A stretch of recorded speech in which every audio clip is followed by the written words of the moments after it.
ಈ ಪ್ರಪಂಚದ ಶತಕೋಟಿ ಸೂರ್ಯರ ಬೆಳಕಿಗೆ ಆಧಾರವಾದ ಪರಮ ಪ್ರಕಾಶನಾಗಿ ವಿಭೂತಿ ಎಂಬ ತತ್ವವಾಗಿ ಇವತ್ತು ತೋರಿ ಬರ್ತಾ ಇದೆ. ವಿಭೂತಿ ಅಂತಕ್ಕಂಥದ್ದು ಸೋಪಾಧಿಕ ಮತ್ತು ನಿರುಪಾಧಿಕ ಅಂತಕ್ಕಂಥ ಎರಡು ತಾತ್ವಿಕ ರೂಪಗಳನ್ನು ಒಳಗೊಂಡಿರುವಂಥದ್ದು. ನಿರುಪಾಧಿಕ ವಿಭೂತಿಗೆ ಚಿದ್ವಿಭೂತಿ, ಚಿದ್ಭಸ್ಮ ಅಂತ ಕರೀತಾರೆ. ಬಹಿರಂಗದ ಅಷ್ಟಾವರಣದಲ್ಲಿ ನಾವೆಲ್ಲ ನಮ್ಮ ಅಂಗದ ಮೇಲೆ ಧರಿಸ್ತಕ್ಕಂಥ ವಿಭೂತಿಗೆ ಸೋಪಾಧಿಕ ವಿಭೂತಿ ಅಂತ ಕರೀತಾರೆ. ಯಾವ ಸೋಪಾಧಿಕ ಭಸ್ಮವನ್ನು ಅಥವಾ ವಿಭೂತಿಯನ್ನು ನಮ್ಮ ಅಂಗದ ಮೇಲೆ ನಾವು ಧರಿಸ್ತೀವಲ್ಲ, ಈ ಧರಿಸುವ ಸಾಕಾರದ ಸೋಪಾಧಿಕ ರೂಪದ ವಿಭೂತಿ ಎಲ್ಲಿಂದ ಬಂದಿದೆ? ಈ ವಿಭೂತಿಯ ಹಿನ್ನೆಲೆಯಲ್ಲಿರ್ತಕ್ಕಂಥ ಮೂಲ ತತ್ವ ಯಾವುದು? ಯಾವ ನಿರುಪಾಧಿಕ ತತ್ವದಿಂದ ಸೋಪಾಧಿಕವಾದ ಈ ಸಾಕಾರದ ಭಸ್ಮ ನಮ್ಮ ಕರಸ್ಥಲಕ್ಕೆ ಬಂದಿದೆ ಅನ್ನೋದನ್ನು ನಾವೆಲ್ಲ ಹಂತ ಹಂತವಾಗಿ ಚಿಂತನೆಯನ್ನು ಮಾಡ್ತಾ ಬರೋಣ. ಈ ಒಂದು ನೆಲೆಯಲ್ಲಿ ಉರಿಲಿಂಗ ಪೆದ್ದಿ ಅಂತಕ್ಕಂಥ ಶರಣರು ವಿಭೂತಿಯ ನಿರುಪಾಧಿಕ ನೆಲೆಯ ಮೂಲವನ್ನು ತಮ್ಮ ವಚನದ ಮೂಲಕವಾಗಿ ನಮಗೆಲ್ಲ ಅನುಭವ ಮಾಡಿ ಕೊಡುತ್ತಾರೆ. ಬಸವ ಬಸವ ಬಸವ ಎನ್ನುತ್ತಿರುವವರೆಲ್ಲ ಬಸವನ ಘನವ ಯಾರೂ ಅರಿಯರಲ್ಲ. ಬಸವ ಬಸವ ಬಸವ ಎನ್ನುತ್ತಿರುವವರೆಲ್ಲ ಬಸವನ ಘನವ ಯಾರೂ ಅರಿಯರಲ್ಲ. ಅನಾದಿ ಪರಶಿವನಲ್ಲಿ ಅಂತರ್ಗತವಾಗಿದ್ದ ಮಹಾಪ್ರಕಾಶವನ್ನು ಬಹಿಷ್ಕರಿಸಿತ್ತು. ಆ ಚಿತ್ತೆ ಚಿದಂಗ ಬಸವ. ಆ ಬಸವನಿಂದುದಿಸಿದ ಚಿದ್ವಿಭೂತಿಯ ನೊಲಿದು ಧರಿಸಿದ ಶರಣರೆಲ್ಲರೂ ಜ್ಯೋತಿರ್ಮಯ ಲಿಂಗ ಒಪ್ಪುದು ತಪ್ಪದು ಕಾಣ. ಉರಿಲಿಂಗ ಪೆದ್ದಿ ಪ್ರಿಯ ವಿಶ್ವೇಶ್ವರ. ಉರಿಲಿಂಗ ಪೆದ್ದಿ ಶರಣರು ಅಂದ್ರೆ ತಮಗೆಲ್ಲ ಗೊತ್ತಿರಬೇಕು. ಮೂಲದಲ್ಲಿ ಕಳ್ಳತನವನ್ನು ಮಾಡತಕ್ಕಂಥ ಗುಣವನ್ನು ತಮ್ಮಲ್ಲಿ ಇಟ್ಟುಕೊಂಡು ಹಿಂಗೆ ಕಳ್ಳತನ ಮಾಡ್ಕೋಂತ ಬರ್ತಿರ್ಬೇಕಾದ್ರೆ ಇಲ್ಲೂ ಒಂದು ಕಳ್ಳತನ ಮಾಡಬೇಕು ಅಂತ ತಿಳಿದು ಯಾವ ಉರಿಲಿಂಗ ದೇವರು ಅಂತಕ್ಕಂಥ ಅನುಭಾವಿ ಶರಣರು ತಮ್ಮ ಶಿಷ್ಯೋತ್ತಮನಿಗೆ ಇಷ್ಟಲಿಂಗ ದೀಕ್ಷಾ ಅನುಗ್ರಹವನ್ನು ಕೊಡ್ತಾ ಇರ್ತಾರೆ. ಆ ಇಷ್ಟಲಿಂಗ ದೀಕ್ಷಾ ಅನುಗ್ರಹವನ್ನು ಕೊಡ್ತಾ ಇರ್ತಕ್ಕಂಥ ಸಂದರ್ಭದಲ್ಲಿ ಆ ಮೇಲ್ಗಡೆ ಇರತಕ್ಕಂಥ ಛಾವಣಿಯಿಂದ ಮೇಲೆ ಹಾಕಿರ್ತಕ್ಕಂಥ ಹಂಚನ್ನು ಸರಿಸಿ ಅಲ್ಲಿ ಒಳಗಡೆಗೆ ಏನು ನಡೆದೈತಿ, ಏನು ಕಳು ಮಾಡಬಹುದು ಅಂತ ತಿಳಿದು ನೋಡಾಕ ಆ ಕಳ್ಳತನ ಮಾಡ್ತಕ್ಕಂಥ ಪೆದ್ದಿ ಮೇಲಿನಿಂದ ನೋಡಿದಾಗ ಅಲ್ಲಿ ಯಾವುದೇ ತಿಜೋರಿ, ಸಿರಿ, ಸಂಪತ್ತು, ಚಿನ್ನ, ದ್ರವ್ಯರಾಶಿ ಕಾಣೋದಿಲ್ಲ.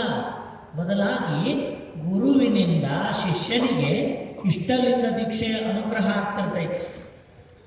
ಆ ಇಷ್ಟಲಿಂಗ ದೀಕ್ಷೆಯಲ್ಲಿ ಗುರು ಶಿಷ್ಯನಿಗೆ ಲಿಂಗವನ್ನು ಕೊಟ್ಟು ಕರ್ಣದಲ್ಲಿ ಪ್ರಣವ ಪಂಚಾಕ್ಷರಿ ಉಪದೇಶವನ್ನು ಮಾಡ್ತಾ ಇರ್ತಕ್ಕಂಥ ಸಂದರ್ಭವನ್ನು ನೋಡಿ ಅವರಿಗೆ ಮನಸ್ಸಿನೊಳಗೆ ಏನು ಅನ್ನಿಸ್ತೈತೆ ಅಂದ್ರೆ, ಅವರೇನೋ ಅವರಿಗೊಂದು ಕೊಟ್ಟರಲ್ಲ ಕೈಯಾಗ, ಅಂಥದ್ದು ನಾನು ತಗೋಬೇಕು ಅಂತಕ್ಕಂಥ ಒಂದು ಹಂಬಲ ತೀವ್ರಗೊಳ್ತೈತಿ. ಆ ಹಂಬಲದಿಂದ ಅವ್ರು ಏನು ಮಾಡ್ತಾರ, ಆ ಅನುಭಾವಿ ಗುರುಗಳಾಗಿದ್ದಂಥ ಉರಿಲಿಂಗ ದೇವರ ಮಠಕ್ಕೆ ಹೋಗಿ ಉರಿಲಿಂಗ ದೇವರು ಅಂತಕ್ಕಂಥ ಗುರುಗಳಿಗೆ ಬೆನ್ನು ಹತ್ತಿ ಬಿಡ್ತಾರ. ಅಲ್ಲಿ ನೀವೇನೋ ಕೊಟ್ಟಿರಲ್ಲ ಅವ್ರ ಕೈಯಾಗ, ಅದನ್ನು ನನಗೂ ಕೊಡ್ರಿ. ಅವ್ರಿಗೇನೋ ಕೊಟ್ಟಿರಲ್ಲ, ಅದನ್ನು ನನಗೂ ಕೊಡ್ರಿ ಅಂತ. ಆದರೆ ಇಲ್ಲೊಂದು ತತ್ವ ಇದೆ, ಯಾರೋ ಬೇಡ್ತಾರ ಅಂತ ಕೊಡಕ್ಕೆ ಬರಲ್ಲ. ಕೊಡಬೇಕಾದ್ರೆ ಗುರುವಾದವನು ದೀಕ್ಷೆಯನ್ನು ಪಡ್ಕೊಳ್ತಕ್ಕಂಥವರು ಒಂದಷ್ಟು ಪರೀಕ್ಷೆ ಮಾಡಬೇಕಾಗ್ತದೆ. ಅವರಲ್ಲಿರುವ ಯೋಗ್ಯಾಯೋಗ್ಯತೆಗಳನ್ನು ಗಣಿಸಿಕೊಂಡು ಈ ಕೊಟ್ಟ ತತ್ವವನ್ನು ಸರಿಯಾಗಿ ಸಂಸ್ಕಾರದ ಬಲದಿಂದ ಉಳಿಸಿಕೊಂಡು ಪರಿಪಾಲಿಸಿಕೊಂಡು ಇವ್ರು ಹೋಗ್ತಾರೋ ಇಲ್ಲೋ ಅಂತ ನೋಡಬೇಕಾಗ್ತೈತಿ. ಯಾಕಂದ್ರೆ ಬಸವಣ್ಣವರು ಒಂದು ಕಡೆ ಹೇಳ್ತಾರಲ್ಲ, ಹಿಡಿದುದ ಬಿಡದಿದ್ದರೆ ಕಡೆಗೆ ಚಾಚುವ, ಅಲ್ಲದಿದ್ದಡೆ ನಡು ನೀರಲ್ಲದ್ದುವ ನಮ್ಮ ಕೂಡಲ ಸಂಗಮ ದೇವ. ಇವತ್ತು ಏನು ನಾವು ಗುರುವಿನಿಂದ ಪಡೆದೀವಿ ಅದನ್ನು ಕೊನೆಯವರೆಗೂ ಉಳಿಸ್ಕೊಂಡು ಹೋಗ್ಬೇಕು. ಲಿಂಗ ಸದಾವಕಾಲ ಅಂಗದ ಮೇಲೆ ಇರಬೇಕು. ವಿಭೂತಿ ಪೂಜ್ಯ ಭಾವದಿಂದ ಧರಿಸಬೇಕು. ರುದ್ರಾಕ್ಷಿ ಪೂಜ್ಯ ಭಾವದಿಂದ ಧರಿಸಬೇಕು. ಇದರ ಜೊತೆಗೆ ಗುರು ನಮ್ಮ ಆಚಾರ ವಿಚಾರ ನಡೆನುಡಿಗಳ ಕುರಿತು ಕೊಟ್ಟಂಥ ಉಪದೇಶ ಇದೆಯಲ್ಲ, ಅದನ್ನು ನಮ್ಮ ಸಂಸಾರದೊಳಗೆ ನಾವು ಬಳಸಬೇಕು. ಎಲ್ಲಿಯವರೆಗೆ? ನಮ್ಮ ಪ್ರಾಣಾಂತ್ಯದವರೆಗೆ. ಎಂಥ ಸಂದರ್ಭಗಳು ಕಠಿಣ ಪರಿಸ್ಥಿತಿಗಳು ಬಂದರೂ ಕೂಡ ಅವೆಲ್ಲವುಗಳನ್ನು ಎದುರಿಸುತ್ತಾ ಗುರು ತೋರಿದ ಲಿಂಗದ ನಿಷ್ಠೆಯನ್ನು, ಉಪದೇಶದ ನಿಷ್ಠೆಯನ್ನು ನಾವು ಕಳ್ಕೋಬಾರ್ದು. ಅದನ್ನು ಉಳಿಸ್ಕೊಂಡು ಹೋಗುವಂಥ ಶಕ್ತಿ ಇವನಿಗೆ ಐತಿಲ್ಲೋ ಅಂತ ಪರೀಕ್ಷೆ ಮಾಡಿ ಇದ್ದವರಿಗೆ ಆ ದೀಕ್ಷೆ ಕೊಡ್ತಕ್ಕಂಥದ್ದು ಒಂದು ಪರಂಪರೆಯನ್ನು ಗುರು ಬಸವಣ್ಣನವರು ಈ ಧರ್ಮದೊಳಗೆ ಕೊಟ್ಟಾರೆ. ಅಳಿ ಮನದವರಿಗೆ ದೀಕ್ಷೆ ಕೊಡಬಾರ್ದು. ಒಂದು ವೇಳೆ ಕೊಟ್ಟದ್ದಾದರೆ ಅದು ಗುರುವಿಗೂ ಹಾನಿ, ಶಿಷ್ಯನಿಗೂ ಹಾನಿ ಅಂತ ಸ್ಪಷ್ಟವಾಗಿ ಅವರು ಅದನ್ನು ತತ್ವವನ್ನು ಕೊಡ್ತಾರೆ. ಈ ತತ್ವದ ನೆಲೆಯಲ್ಲಿ ಉರಿಲಿಂಗ ದೇವರು ಅವ್ರು ಕೇಳ್ತಾನ ಅಂತ ಕೊಡೋದಲ್ಲ, ದಿನ ನೋಡ್ತಾರ. ಇವತ್ತಿಲ್ಲಿ ಹೋಗು, ನಾಳೆ ಹೋಗು, ಏನು ಕೊಟ್ಟಿಲ್ಲಿ ಹೋಗು, ನಿನಗೆ ಯಾಕೆ ಕೊಡಬೇಕು ಅಂತ ಏನೇನೋ ಹೇಳಿ ದುಡ್ತಾರೆ. ಆದರೆ ಅವರ ಹಂಬಲ ಎಷ್ಟಿತ್ತು, ಆ ಪೆದ್ದಿ ಅಂತಕ್ಕಂಥ ಕಳ್ಳಂದು ಅಂದ್ರೆ ನೀವು ನನಗೆ ಕೊಡ್ತೀರೋ ಇಲ್ಲೋ, ನೀವು ಕೊಡೋದನ್ನ ನಾನು ಬಿಡೋದಿಲ್ಲ ಅಂತ ಅವರಿಗೆ ಬೆನ್ನ ಹತ್ತಿಬಿಟ್ಟ. ಆವಾಗ ಗುರುಗಳಿಗೆ ಏನು ಅನ್ನಿಸ್ತು, ಇದೇನು ಬಿಡೋಕ್ಕೆ ಕಾಣೋದಿಲ್ಲ, ಭಾಳ ಹತ್ತಿ ಬಿದ್ದಾನ ಅಂತ ತಿಳಿದು ಅವ್ರ ಕಣ್ಣ ಮುಂದೊಂದು ಕಲ್ಲು ಬಿದ್ದಿತ್ತು. ಸುಮ್ಮನೊಂದು ಕಲ್ಲು ಬಿದ್ದಿತ್ತು. ಆ ಕಲ್ಲು ಎತ್ತಿ ಅವನ ಕೈಯಾಗ ಕೊಟ್ಟು ತಗೊಂಡು ಆ ಕಡೆ ಹೋಗು ಅಂಥೇಳಿ ಮರಾಠಿ ಭಾಷೆ ಒಳಗೆ ಹೇಳಿದರು. ಘೇ ದಗಡ ಜಾ ಅಂತೇಳಿ, ತಗೋ ಲಗುನ ಹೋಗತ್ತಾಗ ನಿಂದ್ರಬೇಡಿಲ್ಲ ಅಂತ. ಈಗ ಮಕ್ಕಳು ಏನಾರು ನಮ್ಮನ್ನು ಭಾಳ ಕಾಡಾಕತ್ತಿದ್ರೆ ಕೊನೆಗೆ ಇವ್ರು ಬಿಡೋದೇ ಇಲ್ಲ ಅಂತ ಗೊತ್ತಾದ್ಮೇಲೆ ಒಂದು ಏನಾರು ಕೈಯಾಗ ಕೊಟ್ಟು ತೊಗೊಂಡು ಹೋಗತ್ತಾಗ ಅಂತೀವಲ್ಲ, ಹಂಗೆ ಉರಿಲಿಂಗ ದೇವರು ಕಲ್ಲು ತೊಗೊಂಡು ಕೈಯಾಗ ಕೊಟ್ಟು ಘೇ ದಗಡ ಜಾ ತೊಗೊಂಡು ನಡಿಯತ್ತಾಗ ಮೊದಲು ಲಗುನ ಹೋಗಿ ಅಂತ ಕೊಟ್ಟು. ಅವನಿಗೆ ಇಷ್ಟು ಖುಷಿ ಆತಲ್ಲ, ಅವನಿಗೇನೋ ಕೊಟ್ಟಿದ್ರು ಅದನ್ನು ಇವತ್ತು ಗುರುಗಳು ನನಗೂ ಕೊಟ್ಟರು. ಅವ್ನು ಕಿವ್ಯಾಗಿನ ಮಂತ್ರ ಹೇಳಿದ್ರು, ಅದನ್ನು ಜೋರಾಗಿ ಗುರುಗಳು ನನಗೆ ಹೇಳಿದರು ಅಂತ ತಿಳ್ಕೊಂಡು ಕೊಟ್ಟು ಕಲ್ಲನ್ನೇ ಲಿಂಗ ಮಾಡಿಕೊಂಡ. ಘೇ ದಗಡಜ ಅನ್ನೋದನ್ನೇ ಮಂತ್ರ ಮಾಡಿಕೊಂಡ. ಎಂಥದ್ದು ನೋಡ್ರಿ, ಗುರು ಬೇಕು ಅನ್ನೋ ಹಂಬಲ, ಗುರುವಿನ ಉಪದೇಶ ಬೇಕು ಅನ್ನೋ ಹಂಬಲ ಹೆಂಗಿರಬೇಕು ಅಂದರೆ ಅದೇ ಜೀವನದ ಗುರಿಯಾಗಿ ಗುರುವಿಗೆ ಸದಾವಕಾಲ ಹಾತೊರಿಬೇಕು, ಗುರುವಿನ ಕರುಣೆಗಾಗಿ ಹಾತೊರಿಬೇಕು. ಹಂಗೆ ಹಾತೊರೆದಂತರ ಪರಿಣಾಮ ಕಳ್ಳ ಇದ್ದವ ಕಳ್ಳತನವನ್ನು ಬಿಟ್ಟು ತನ್ನ ಪೂರ್ವಗುಣ ನಿವೃತ್ತಿಯ ಮಾಡಿಕೊಂಡು ಗುರು ಮುಟ್ಟಿ ಕೊಟ್ಟಾನ ಅಂದ್ರೆ ಅದು ಶ್ರೇಷ್ಠವಾದದ್ದು, ಪವಿತ್ರವಾದದ್ದು. ನಮ್ಮ ಇಷ್ಟಲಿಂಗ ಆದರೂ ಅಷ್ಟೇ, ಗುರು ಕೊಟ್ಟಿದ್ದು ಗುರು ಮುಟ್ಟಿದ್ದು ಅನ್ನೋ ಕಾರಣಕ್ಕೆ ಲಿಂಗ ಆಗೈತದು. ಗುರು ಕೊಟ್ಟಿಲ್ಲ ಗುರು ಮುಟ್ಟಿಲ್ಲ ಅಂದ್ರೆ ಅದು ಲಿಂಗ ಆಗೋದಲ್ಲ, ಅದು ಕಲ್ಲೇ. ಗುರು ಕೊಟ್ಟ ಗುರು ಮುಟ್ಟಿದ ಅನ್ನೋ ಕಾರಣಕ್ಕೆ ಅದರೊಳಗೆ ಪರಮಾತ್ಮನ ಕಳೆ ತುಂಬೈತಿ. ಗುರು ಕೊಡದೆ ಹೋದರೆ, ಗುರುವಿನ ಹಸ್ತ ಸ್ಪರ್ಶನವಾಗದೆ ಹೋದರೆ ಅದು ಲಿಂಗ ಆಗೋದಿಲ್ಲ. ಈ ತತ್ವ ಅವನಿಗೆ ತಿಳಿದಕ್ಕೆ ನೋಡ್ರಿ. ಕಲ್ಲ ಎತ್ತಿ ಕೊಟ್ಟು ಗುರು ಮುಟ್ಟಿ ನನಗೆ ಕೊಟ್ಟಾರ ಅಂದ್ರೆ ಅದು ಅಮೂಲ್ಯವಾದದ್ದು ಅಂತ ತಿಳಿದು ಉಪಾಸನೆ ಮಾಡಿ ಹತ್ತದ. ಘೇದಗಡಜ ಅನ್ನೋದನ್ನೇ ಮಂತ್ರವಾಗಿ ಉಪಾಸನೆ ಮಾಡಿದ. ಅದರ ಪರಿಣಾಮ ಅಷ್ಟು ಗಟ್ಟಿಯಾಗಿರ್ತಕ್ಕಂಥ ತತ್ವ ಅವನೊಳಗೆ ಅಳವಡಿತು. ಅದರಿಂದ ಸಾಕಷ್ಟು ಲೀಲೆಗಳನ್ನು ಮಾಡಿದ. ಆತನ ಬದುಕಿನಲ್ಲಿ ನಡೆದಿರ್ತಕ್ಕಂಥ ಲೀಲೆಗಳನ್ನು ನೋಡಿ ಗುರುಗಳಿಗೆ ಅನಿಸ್ತು, ಲಿಂಗ ಕೊಟ್ಟರೆ ಇಂಥವರಿಗೆ ಕೊಡಬೇಕು, ನೋಡಿ ದೀಕ್ಷೆ ಮಾಡಿದರೆ ಇಂಥವರಿಗೆ ಮಾಡಬೇಕು ಅಂತ ತಿಳಿದು ಅವರನ್ನು ಕರೆದು ಅವರಿಗೆ ನಿಜವಾದ ಲಿಂಗ ದೀಕ್ಷೆ ಅನುಗ್ರಹವನ್ನು ಮಾಡಿದರು. ಕನ್ನಡದಲ್ಲಿ ಮಹಾಮಂತ್ರೋಪದೇಶವನ್ನು ಮಾಡಿದರು. ಅವರು ನಮ್ಮ ಅನುಭವ ಮಂಟಪದ 770 ಅಮರಗಣ ಶರಣರಲ್ಲಿ ಒಬ್ಬರಾಗಿ ಬಂದು, ಬರೀ ನೀನು ಪೆದ್ದಿಯಲ್ಲಪ್ಪ, ಉರಿಲಿಂಗ ದೇವರಿಂದ ಗುರುದೀಕ್ಷಾ ಅನುಗ್ರಹವನ್ನು ಪಡೆದ ಕಾರಣ ನೀನು ಇವತ್ತಿಂದ ಉರಿಲಿಂಗ ಪೆದ್ದಿ ಅಂತ ನಾಮಕರಣ ಆಯಿತು. ಅಂಥ ಉರಿಲಿಂಗ ಪೆದ್ದಿ ಶರಣರು ಕಳ್ಳತನ ಮಾಡ್ಕೊಂತ ಅಡ್ಡಾಡಿದ ಒಬ್ಬ ಸಾಮಾನ್ಯ ವ್ಯಕ್ತಿ ಗುರು ಕಾರುಣ್ಯಕ್ಕೆ ಒಳಗಾದರೆ, ಗುರುವಿನ ಕರುಣೆಯನ್ನು ತನ್ನಂಗದಲ್ಲಿ ಅಳವಡಿಸಿಕೊಂಡ್ರೆ ಯಾವ ಮಟ್ಟಿಗೆ ಅನುಭಾವದ ಮೂರ್ತಿಯಾಗಿ ಬೆಳೀತಾನ ಅನ್ನೋದಕ್ಕೆ ಯಾರು ಸಾಕ್ಷಿ ಅಂದರೆ ಉರಿಲಿಂಗ ಪೆದ್ದಿ ಶರಣರೇ ಸಾಕ್ಷಿ. ಅಂಥ ಉರಿಲಿಂಗ ಪೆದ್ದಿ ಶರಣರು ನಿರುಪಾಧಿಕವಾದ ನಿರಾಕಾರವಾದ ವಿಭೂತಿ ತತ್ವವನ್ನು ಕುರಿತು, ಯಾವ ವಿಭೂತಿಯನ್ನು ನಾವು ನಮ್ಮ ಅಂಗದ ತುಂಬೆಲ್ಲ ಧರಿಸ್ತೀವಲ್ಲ, ಈ ವಿಭೂತಿ ತನ್ನ ಮೂಲ ಸ್ವರೂಪದಲ್ಲಿ ಏನಿದೆ, ಯಾವ ಮೂಲ ತತ್ವದಿಂದ ಈ ಸೋಪಾಧಿಕ ವಿಭೂತಿ ನಮ್ಮ ಅಂಗದಲ್ಲಿ ಬಂದು ಧರಿಸಲ್ಪಟ್ಟಿದೆ ಅನ್ನೋದನ್ನು ಗುರುಲಿಂಗ ಪೆದ್ದಿ ಶರಣರು ತಮ್ಮ ವಚನದಿಂದ ನಮಗೆ ತೋರಿಸಿಕೊಡ್ತಾರೆ. ಹಾಗಾದ್ರೆ ಅವ್ರು ಏನಂತ ಹೇಳ್ತಾರ, ಬಸವ ಬಸವ ಬಸವ ಎನ್ನುತ್ತಿರುವವರೆಲ್ಲ ಬಸವನ ಘನವ ಯಾರೂ ಅರಿಯರಲ್ಲ. ಅನಾದಿ ಪರಶಿವನಲ್ಲಿ ಅಂತರ್ಗತವಾಗಿದ್ದ ಮಹಾಪ್ರಕಾಶವೊಂದು ಬಹಿಷ್ಕರಿಸಿತ್ತು ಆ ಚಿಂತೆ ಚಿದಂಗ ಬಸವ. ಆ ಬಸವನಿಂದ ಉದಿಸಿದ್ದು ಈ ಭಸ್ಮ, ಈ ವಿಭೂತಿ ಎಂಬ ತತ್ವ.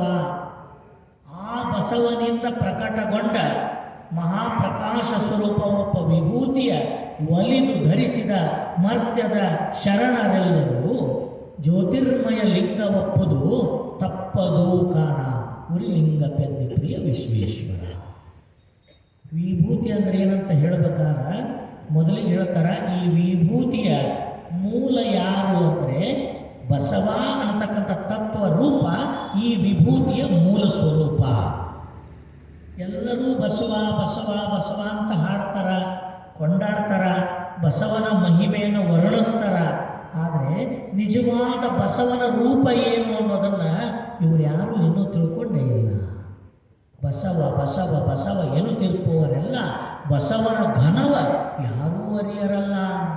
ಬಸವನ ಘನ ಏನು ಅನ್ನೋದನ್ನ ಇವ್ರಿಗೆ ತಿಳಿದಿಲ್ಲ. ಬಸವ ಅಂದರೆ ಇವ್ರ ಪ್ರಕಾರ ಚಿತ್ರಪಟದ ಕಾಣೋ ರೂಪನೇ ಬಸವ ಆಗಿಬಿಟ್ಟೈತಿ.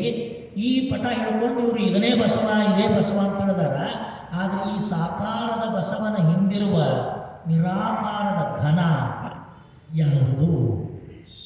ನಮಗೆಲ್ಲ ಬಸವಣ್ಣವ್ರು ಯಾವಾಗನವರು ಅಂದ್ರೆ 12ನೇ ಶತಮಾನದವರು ಅಂತ ಹೇಳ್ತೀವಿ. ಆದರೆ ಅರ್ಥ ಮಾಡ್ಕೋಬೇಕು, ಬಸವ ಅನಾದಿ ಪರವಸ್ತುವಿನಿಂದ ಹೊರಹೊಮ್ಮಿದ ಮೂಲ ಚಿತ್ ಸ್ವರೂಪ, ಕಾಲ ಕರ್ಮಗಳಿಗೆ ಅತೀತವಾದ ಚಿದಂಗ ಸ್ವರೂಪ, ಮಹಾಜ್ಞಾನ ಸ್ವರೂಪ ಬಸವ ಅಂತಕ್ಕಂಥ ತತ್ವ. ಆ ಮಹಾಜ್ಞಾನ ಸ್ವರೂಪ ಒಬ್ಬ ಬಸವನಿಗೆ ನಾಮ ರೂಪ ಕ್ರಿಯೆಗಳೆಂಬ ಯಾವ ಕಾರ್ಯಗಳೂ ಇಲ್ಲ. ಅದಕ್ಕೆ ನಾಮ ಇಲ್ಲ, ರೂಪ ಇಲ್ಲ, ಕ್ರಿಯೆ ಇಲ್ಲ, ಏನೂ ಇಲ್ಲದ ಕೇವಲ ಬೆಳಕಿನ ರೂಪ, ಕೇವಲ ಪ್ರಕಾಶದ ಸ್ವರೂಪ, ಅದು ಮೂಲ ಬಸವನ ರೂಪ. ನಾವೆಲ್ಲ ಭಾವಿಸಿರುವ, ಕಂಡು ಹಾಡಿ ಹೊಗಳುತ್ತಿರುವ ಬಸವನ ರೂಪ ಅದು ಸಾಕಾರದ ರೂಪ. ಯಾವ ಕಾರುಣ್ಯ ಕಾಯವನ್ನು ಧರಿಸಿ ಮರ್ತ್ಯಲೋಕದ ಮಹಾಮನೆಯನ್ನು ಧರಿಸಲೆಂದು ಆ ನಿರಾಕಾರದ ಪರವಸ್ತುವೇ ಸಾಕಾರದ ಬಸವನೆಂಬ ರೂಪವಾಗಿ 12ನೇ ಶತಮಾನವೆಂಬ ಕಾಲಘಟ್ಟದಲ್ಲಿ ಇಲ್ಲಿ ಉದಯವಾಗಿರ್ತಕ್ಕಂಥದ್ದು. ಆದರೆ ಈ ಬಸವ 12ನೇ ಶತಮಾನದಲ್ಲಿ ಉದಿಸಿ ಬಂದ ಬಸವೇಶ್ವರ ಅಂತಕ್ಕಂಥ ವ್ಯಕ್ತಿತ್ವ, ಅದರ ಹಿಂದಿರ್ತಕ್ಕಂಥ ನೆಲೆ ಯಾವುದು ಅಂದರೆ ಅನಾದಿ ಪರಶಿವ ತತ್ವದಿಂದ ತೋರಿ ಬಂದ ಪ್ರಥಮ ಚಿತ್ತುವೇ ಅದು ತತ್ವರೂಪದ ಬಸವ. ಬಸವ ಬರೀ ಬಸವ ಬಸವ ಬಸವ ಅಂತಾರ, ಅದರ ಬಸವನ ನಿಜ ರೂಪ, ಬಸವನ ಘನ. ಆ ಬಸವ ಈ ವಿಶ್ವದ ಅಣುರೇಣು ತೃಣಕಾಷ್ಟದೊಳಗೆಲ್ಲ ಪರಿಪೂರ್ಣವಾಗಿ ಸಮರಸಗೊಂಡಿರ್ತಕ್ಕಂಥ ನೆಲೆಯನ್ನು ಯಾರೂ ತಿಳಿದಿಲ್ಲಲ್ಲ ಅಂತಾರೆ ಇವರು. ಮೊದಲು ಅದನ್ನು ತಿಳ್ಕೋಬೇಕು ನಾವು. ಭಸ್ಮ ತಿಳಿಬೇಕು ಅಂದರೆ ಬಸವನ ರೂಪ ತಿಳಿಬೇಕು. ಯಾಕಂದ್ರೆ ಬಸವ ಇಲ್ಲದೆ ಭಸ್ಮನೇ ಇಲ್ಲ. ಭಸ್ಮ ಸಿಗಬೇಕು ಅಂದ್ರೆ ಮೊದಲು ಬಸವನ ಅರ್ಥ ಆಗಬೇಕು. ಬಸವ ತಿಳಿದ್ರೆ ಬಸವನಿಂದ ಭಸ್ಮ ಬರ್ತೈತೆ ನಮಗೆಲ್ಲ. ಅದಕ್ಕಾಗಿ ಯಾರು ಬಸವಣ್ಣನ ಒಪ್ಪಲ್ಲ ಅಂತಾರ, ಬಸವಣ್ಣನ ಬಗ್ಗೆ ಸರಿಯಾಗಿ ಅರ್ಥ ಮಾಡ್ಕೊಂಡಿಲ್ಲ, ಅವ್ರು ಯಾರಿಗೂ ಗೊತ್ತಿಲ್ಲ. ಅನಾದಿ ಪರಶಿವನ ಚಿತ್ತೆ ನಮ್ಮೆಲ್ಲರೊಳಗೂ ನಾದ ಬಿಂದು ಕಳಾಸ್ವರೂಪವಾಗಿ ತುಂಬಿರುವ ಕಾರಣ ಆ ನಾದ ಬಿಂದು ಕಳೆಗಳಿಗೆ ಆಧಾರವಾಗಿರುವ ಬಸವ ನೀವು ಬೇಡ ಅಂದರೂ ನಿಮ್ಮ ರಕ್ತದೊಳಗೆ, ರುಧಿರದೊಳಗೆ, ಮಾಂಸದೊಳಗೆ, ಸರ್ವಾಂಗದೊಳಗೆ ಬಸವ ಅನ್ನೋ ಚೈತನ್ಯ ತುಂಬಿಕೊಂಡು ಬಿಟ್ಟೈತಿ. ಬಸವ ಅನ್ನೋ ಚೈತನ್ಯ ರಕ್ತದ ನಾಡಿಯೊಳಗೆಲ್ಲ ತುಂಬೈತಿ. ಬಸವ ಅನ್ನತಕ್ಕಂಥದ್ದು ವಿಶ್ವವ್ಯಾಪಿಯಾಗೈತಿ. ಅದು ಬಸವನ ನಿರಾಕಾರದ ಸ್ವರೂಪ. ಬಸವನಿಲ್ಲದ ಜಗವೇ ಇಲ್ಲ, ಬಸವನಿಲ್ಲದ ಪ್ರಪಂಚವೇ ಇಲ್ಲ. ಪ್ರಪಂಚದ ಸಕಲವನ್ನು ಕೇವಲ ಚೈತನ್ಯ ರೂಪದಿಂದ ಆವರಿಸಿರುವ ಮೂಲ ಚಿತ್ತಿನ ಚಿರಂಗವಾದ ಬಸವ ಎಲ್ಲೆಲ್ಲೂ ಇದ್ದಾನೆ. ಅದು ತತ್ವರೂಪ.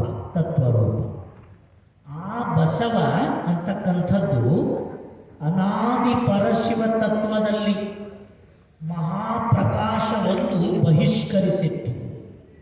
ಅನಾದಿ ಪರಶಿವ ತತ್ವ ಅಂದರೆ ಲಿಂಗ ತತ್ವ ನೋಡುವಾಗ ನಾವು ನೋಡಿದ್ವಲ್ಲ, ಪರಮಾತ್ಮನ ಮೂಲ ಸ್ಥಿತಿಗೆ ಶೂನ್ಯ ಅಂತ ಕರೆದಿದ್ದು. ಆ ಕೇವಲ ಶೂನ್ಯವಾಗಿದ್ದ ಪರಮಾತ್ಮನಲ್ಲಿ ಮಹಾಪ್ರಕಾಶವನ್ನು ಬಹಿಷ್ಕರಿಸಿತ್ತು. ಅದರ ಅರ್ಥ ಮಹಾ ಬೆಳಕು, ಅಪರಿಮಿತವಾದ ಬೆಳಕು. ಈ ಇಂದ್ರಿಯ ರೂಪವಾದ ಕಣ್ಣಿನಿಂದ ನೋಡಲಿಕ್ಕೆ ಅಸಾಧ್ಯವಾದ ಬೆಳಕು. ಈ ವಿಶ್ವದ ಶತಕೋಟಿ ಸೂರ್ಯರ ಬೆಳಗ ಮೀರಿಪ್ಪ ಮಹಾ ಬೆಳಕು ಆ ಅನಾದಿ ಪರಶಿವನಿಂದ ಪ್ರಕಟಗೊಂಡಿತ್ತು. ಅದನ್ನೇ ಬಹಿಷ್ಕರಿಸಿತ್ತು ಅಂತ. ಇಲ್ಲಿ ಬಹಿಷ್ಕರಿಸಿತ್ತು ಅಂದರೆ ಪ್ರಕಟಗೊಂಡಿತ್ತು, ಅನಾದಿ ಪರಶಿವನಿಂದ ಹೊರಹೊಮ್ಮಿತ್ತು.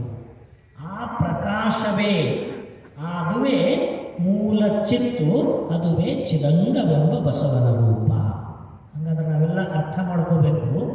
ಯಾವ ಕುವೆಂಪು ಅವರು ಕಾರ್ತಿಕದ ಕತ್ತಲಲ್ಲಿ ಆಕಾಶ ದೀಪವಾಗಿ ನೀ ಬಂದೆ ಅಂತಾರಲ್ಲ, ಹಂಗೆ ಬಸವ ಅಂದ್ರೆ ಬೆಳಕಿನ ಕಾಯವನ್ನೇ ಧರಿಸಿ ಪರಮ ಪ್ರಕಾಶ ಸ್ವರೂಪತಾನಾಗಿ ಅನಾದಿ ಪರಶಿವನಿಂದ ಹೊರಹೊಮ್ಮಿದ ಪ್ರಥಮ ಪ್ರಕಾಶವೇ ಬಸವ.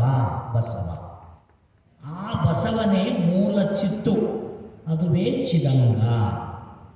ಚಿದಂಗ ಅಂದ್ರೆ ಅರ್ಥ ಏನು? ನಮ್ಮದು ಪಂಚಭೂತದ ಅಂಗ, ಪಂಚಭೂತಗಳಿಂದಾದ ಅಂಗ.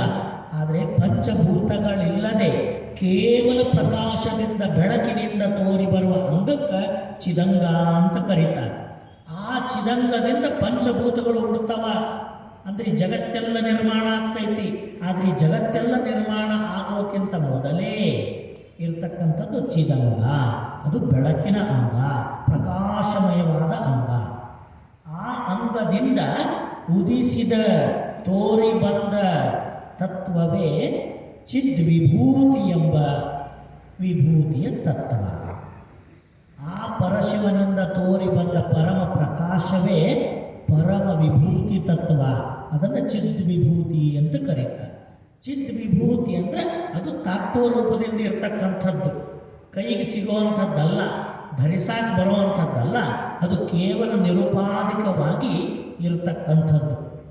ಆ ಚಿದ್ವಿಭೂತಿಯ ನೊಲಿದು ಧರಿಸಿದ ಶರಣರೆಲ್ಲರೂ ಜ್ಯೋತಿರ್ಮಯ ಲಿಂಗ ಒಪ್ಪುದು ತಪ್ಪದು ನೋಡ, ಉರಿಲಿಂಗ ಪೆದ್ದಿ ಪ್ರಿಯ ವಿಶ್ವೇಶ್ವರ. ಆ ಪರಶಿವನ ಪರಮ ಪ್ರಕಾಶವೇ ತಾನಾಗಿ ಹೊರಹೊಮ್ಮಿದ ತತ್ವವೇ ವಿಭೂತಿ. ಇದರಿಂದ ನಾವೆಲ್ಲ ಏನು ಅರ್ಥ ಮಾಡ್ಕೋಬೇಕಂದ್ರೆ, ನಾವು ಇವತ್ತು ಧರಿಸುತ್ತಿರುವ ಈ ಸೋಪಾಧಿಕ ವಿಭೂತಿ ಎಲ್ಲಿಂದ ಬಂದದ್ದು? ಇದ್ರ ಹಿಂದಿರ್ತಕ್ಕಂಥ ನಿರಾಕಾರ ತತ್ವ ಯಾವುದು ಅಂದ್ರೆ ಪರಶಿವನ ಅಂಗದಿಂದ ಹೊರಹೊಮ್ಮಿದ ಪರಮ ಪ್ರಕಾಶವೇ ವಿಭೂತಿ. ಪರಶಿವ ಸ್ವಯಂ ಪ್ರಕಾಶ ಸ್ವರೂಪನಾಗಿದ್ದಾನೆ. ಪರಶಿವನಿಗೆ ತನ್ನದೇ ಆದ ಅನಂತವಾದ ಬೆಳಕಿದೆ. ಈ ವಿಶ್ವದ ಯಾವ ಬೆಳಕಿನಿಂದಲೂ ಪರಶಿವ ಕಾಣೋದಿಲ್ಲ. ಪರಶಿವನ ಬೆಳಕಿನಿಂದ ವಿಶ್ವದ ಸಕಲವೂ ತೋರಿ ಬರ್ತಾ ಇದೆ. ಇವತ್ತು ನಾವೆಲ್ಲ ಕಾಣಕತ್ತೀವಿ ಯಾವುದರಿಂದ? ವಿದ್ಯುತ್ತಿನ ಬೆಳಕಿನಿಂದ. ಈ ಪ್ರಪಂಚವನ್ನು ಹಗಲಿನಲ್ಲಿ ಬೆಳಗ್ತಕ್ಕಂಥದ್ದು ಯಾವುದು? ಸೂರ್ಯ. ರಾತ್ರಿ ಬೆಳಗವ್ರು ಯಾರು? ಚಂದ್ರ. ಇವರೆಲ್ಲರೂ ಯಾವ ಬೆಳಕನ್ನು ಪಡೆದು ಜಗತ್ತನ್ನು ಬೆಳಗಾಕತ್ತಾರಂದ್ರೆ ಪರಶಿವನ ಬೆಳಕನ್ನು ಪಡೆದು ಜಗತ್ತನ್ನು ಬೆಳಗಾಕತ್ತಾರ. ಆದರೆ ಪರಶಿವ ಮಾತ್ರ ಇನ್ಯಾರ ಬೆಳಕನ್ನು ಪಡೆದಿಲ್ಲ. ಅವನು ಸಕಲಕ್ಕೂ ತಾನು ಆಧಾರ. ವಿಶ್ವವೆಲ್ಲವೂ ಅವನ ಮೇಲೆ ಆಧಾರಿತವಾಗಿದೆ. ಆದರೆ ಪರಶಿವ ಮಾತ್ರ ಇನ್ಯಾವುದನ್ನು ಆಧರಿಸಿಲ್ಲ. ಅದಕ್ಕೆ ಅವನಿಗೇನಂತಾರೆ? ನಿರಾಧಾರ, ನಿರಾಲಂಬ. ನಾವೆಲ್ಲರೂ ಅವನ ಮೇಲೆ ಅವಲಂಬಿತರು. ಆದರೆ ಪರಮಾತ್ಮ ಮಾತ್ರ ನಿರಾಲಂಬ. ಅವನು ಯಾರ ಮೇಲೂ ಅವಲಂಬಿತನಾಗಿಲ್ಲ. ಹಾಗೆ ಈ ವಿಶ್ವದ ಎಲ್ಲ ಬೆಳಕುಗಳು ಪರಶಿವನ ಬೆಳಕಿನ ಮೇಲೆ ಅವಲಂಬಿತ. ಆದರೆ ಪರಶಿವ ಮಾತ್ರ ಇನ್ಯಾವ ಬೆಳಕನ್ನು ಅವಲಂಬಿಸಿಲ್ಲ. ಹಾಗಾದರೆ ಈ ವಿಶ್ವದ ಎಲ್ಲ ಬೆಳಕುಗಳ ಮೂಲ ಮಹಾಪ್ರಕಾಶ ಮಹಾಬೆಳಕು ಪರಮಾತ್ಮನೇ ಆಗಿದ್ದಾನೆ. ಆ ಪರಮಾತ್ಮನ ಅಂತರಂಗದಲ್ಲಿ ಅಂತ ಅಪರಿಮಿತವಾದ ಅನಂತವಾದ ಬೆಳಕು ನೆಲೆಸಿದೆ. ಪರಮಾತ್ಮನ ಲೀಲಾಕಾಲದಲ್ಲಿ ಆ ಅಂತ ಅಂತರಂಗದಲ್ಲಿ ನೆಲೆಸಿದ್ದ ಬೆಳಕು ಪ್ರಕಟಗೊಳ್ಳುತ್ತದೆ. ಹೀಗೆ ಪ್ರಕಟಗೊಂಡ ಬೆಳಕೆ ನಿರುಪಾಧಿಕ ಭಸ್ಮ, ನಿರುಪಾಧಿಕ ವಿಭೂತಿ ತತ್ವ. ಅರ್ಥ ಆಗ್ತಲ್ರಿ? ನಿರುಪಾಧಿಕವಾದ ವಿಭೂತಿ ತತ್ವ ಅಂದರೆ ಪರಶಿವನಲ್ಲಿ ಅಂತರ್ಗತವಾಗಿದ್ದ ಮಹಾಪ್ರಕಾಶವೇ, ಬೆಳಕೆ, ಜಗದ ಕತ್ತಲೆಯನ್ನು ಕಳೆಯುವುದೇ ಅದು ನಿರುಪಾಧಿಕವಾದ ವಿಭೂತಿ ತತ್ವ.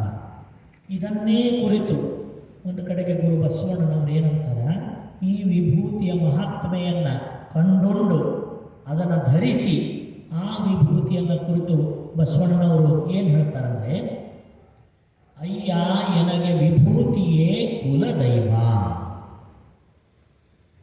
ಅಯ್ಯ ಎನಗೆ ವಿಭೂತಿಯೇ ಕುಲದೈವ, ಅಯ್ಯ ಎನಗೆ ವಿಭೂತಿಯೇ ಮನೆದೈವ, ಅಯ್ಯ ಎನಗೆ ವಿಭೂತಿಯೇ ಸರ್ವಕಾರಣ, ಅಯ್ಯ ಎನಗೆ ವಿಭೂತಿಯೇ ಸರ್ವವಶ್ಯ, ಅಯ್ಯ ಕೂಡಲ ಸಂಗಮ ದೇವ ಶ್ರೀ ಮಹಾವಿಭೂತಿ ಎಂಬ ಪರಂಜ್ಯೋತಿ ನೀವಾದಿರಾಗಿ ಎನಗೆ ವಿಭೂತಿಯೇ ಸರ್ವಸಾಧನವಯ್ಯ, ಸರ್ವಸಾಧನವಯ್ಯ.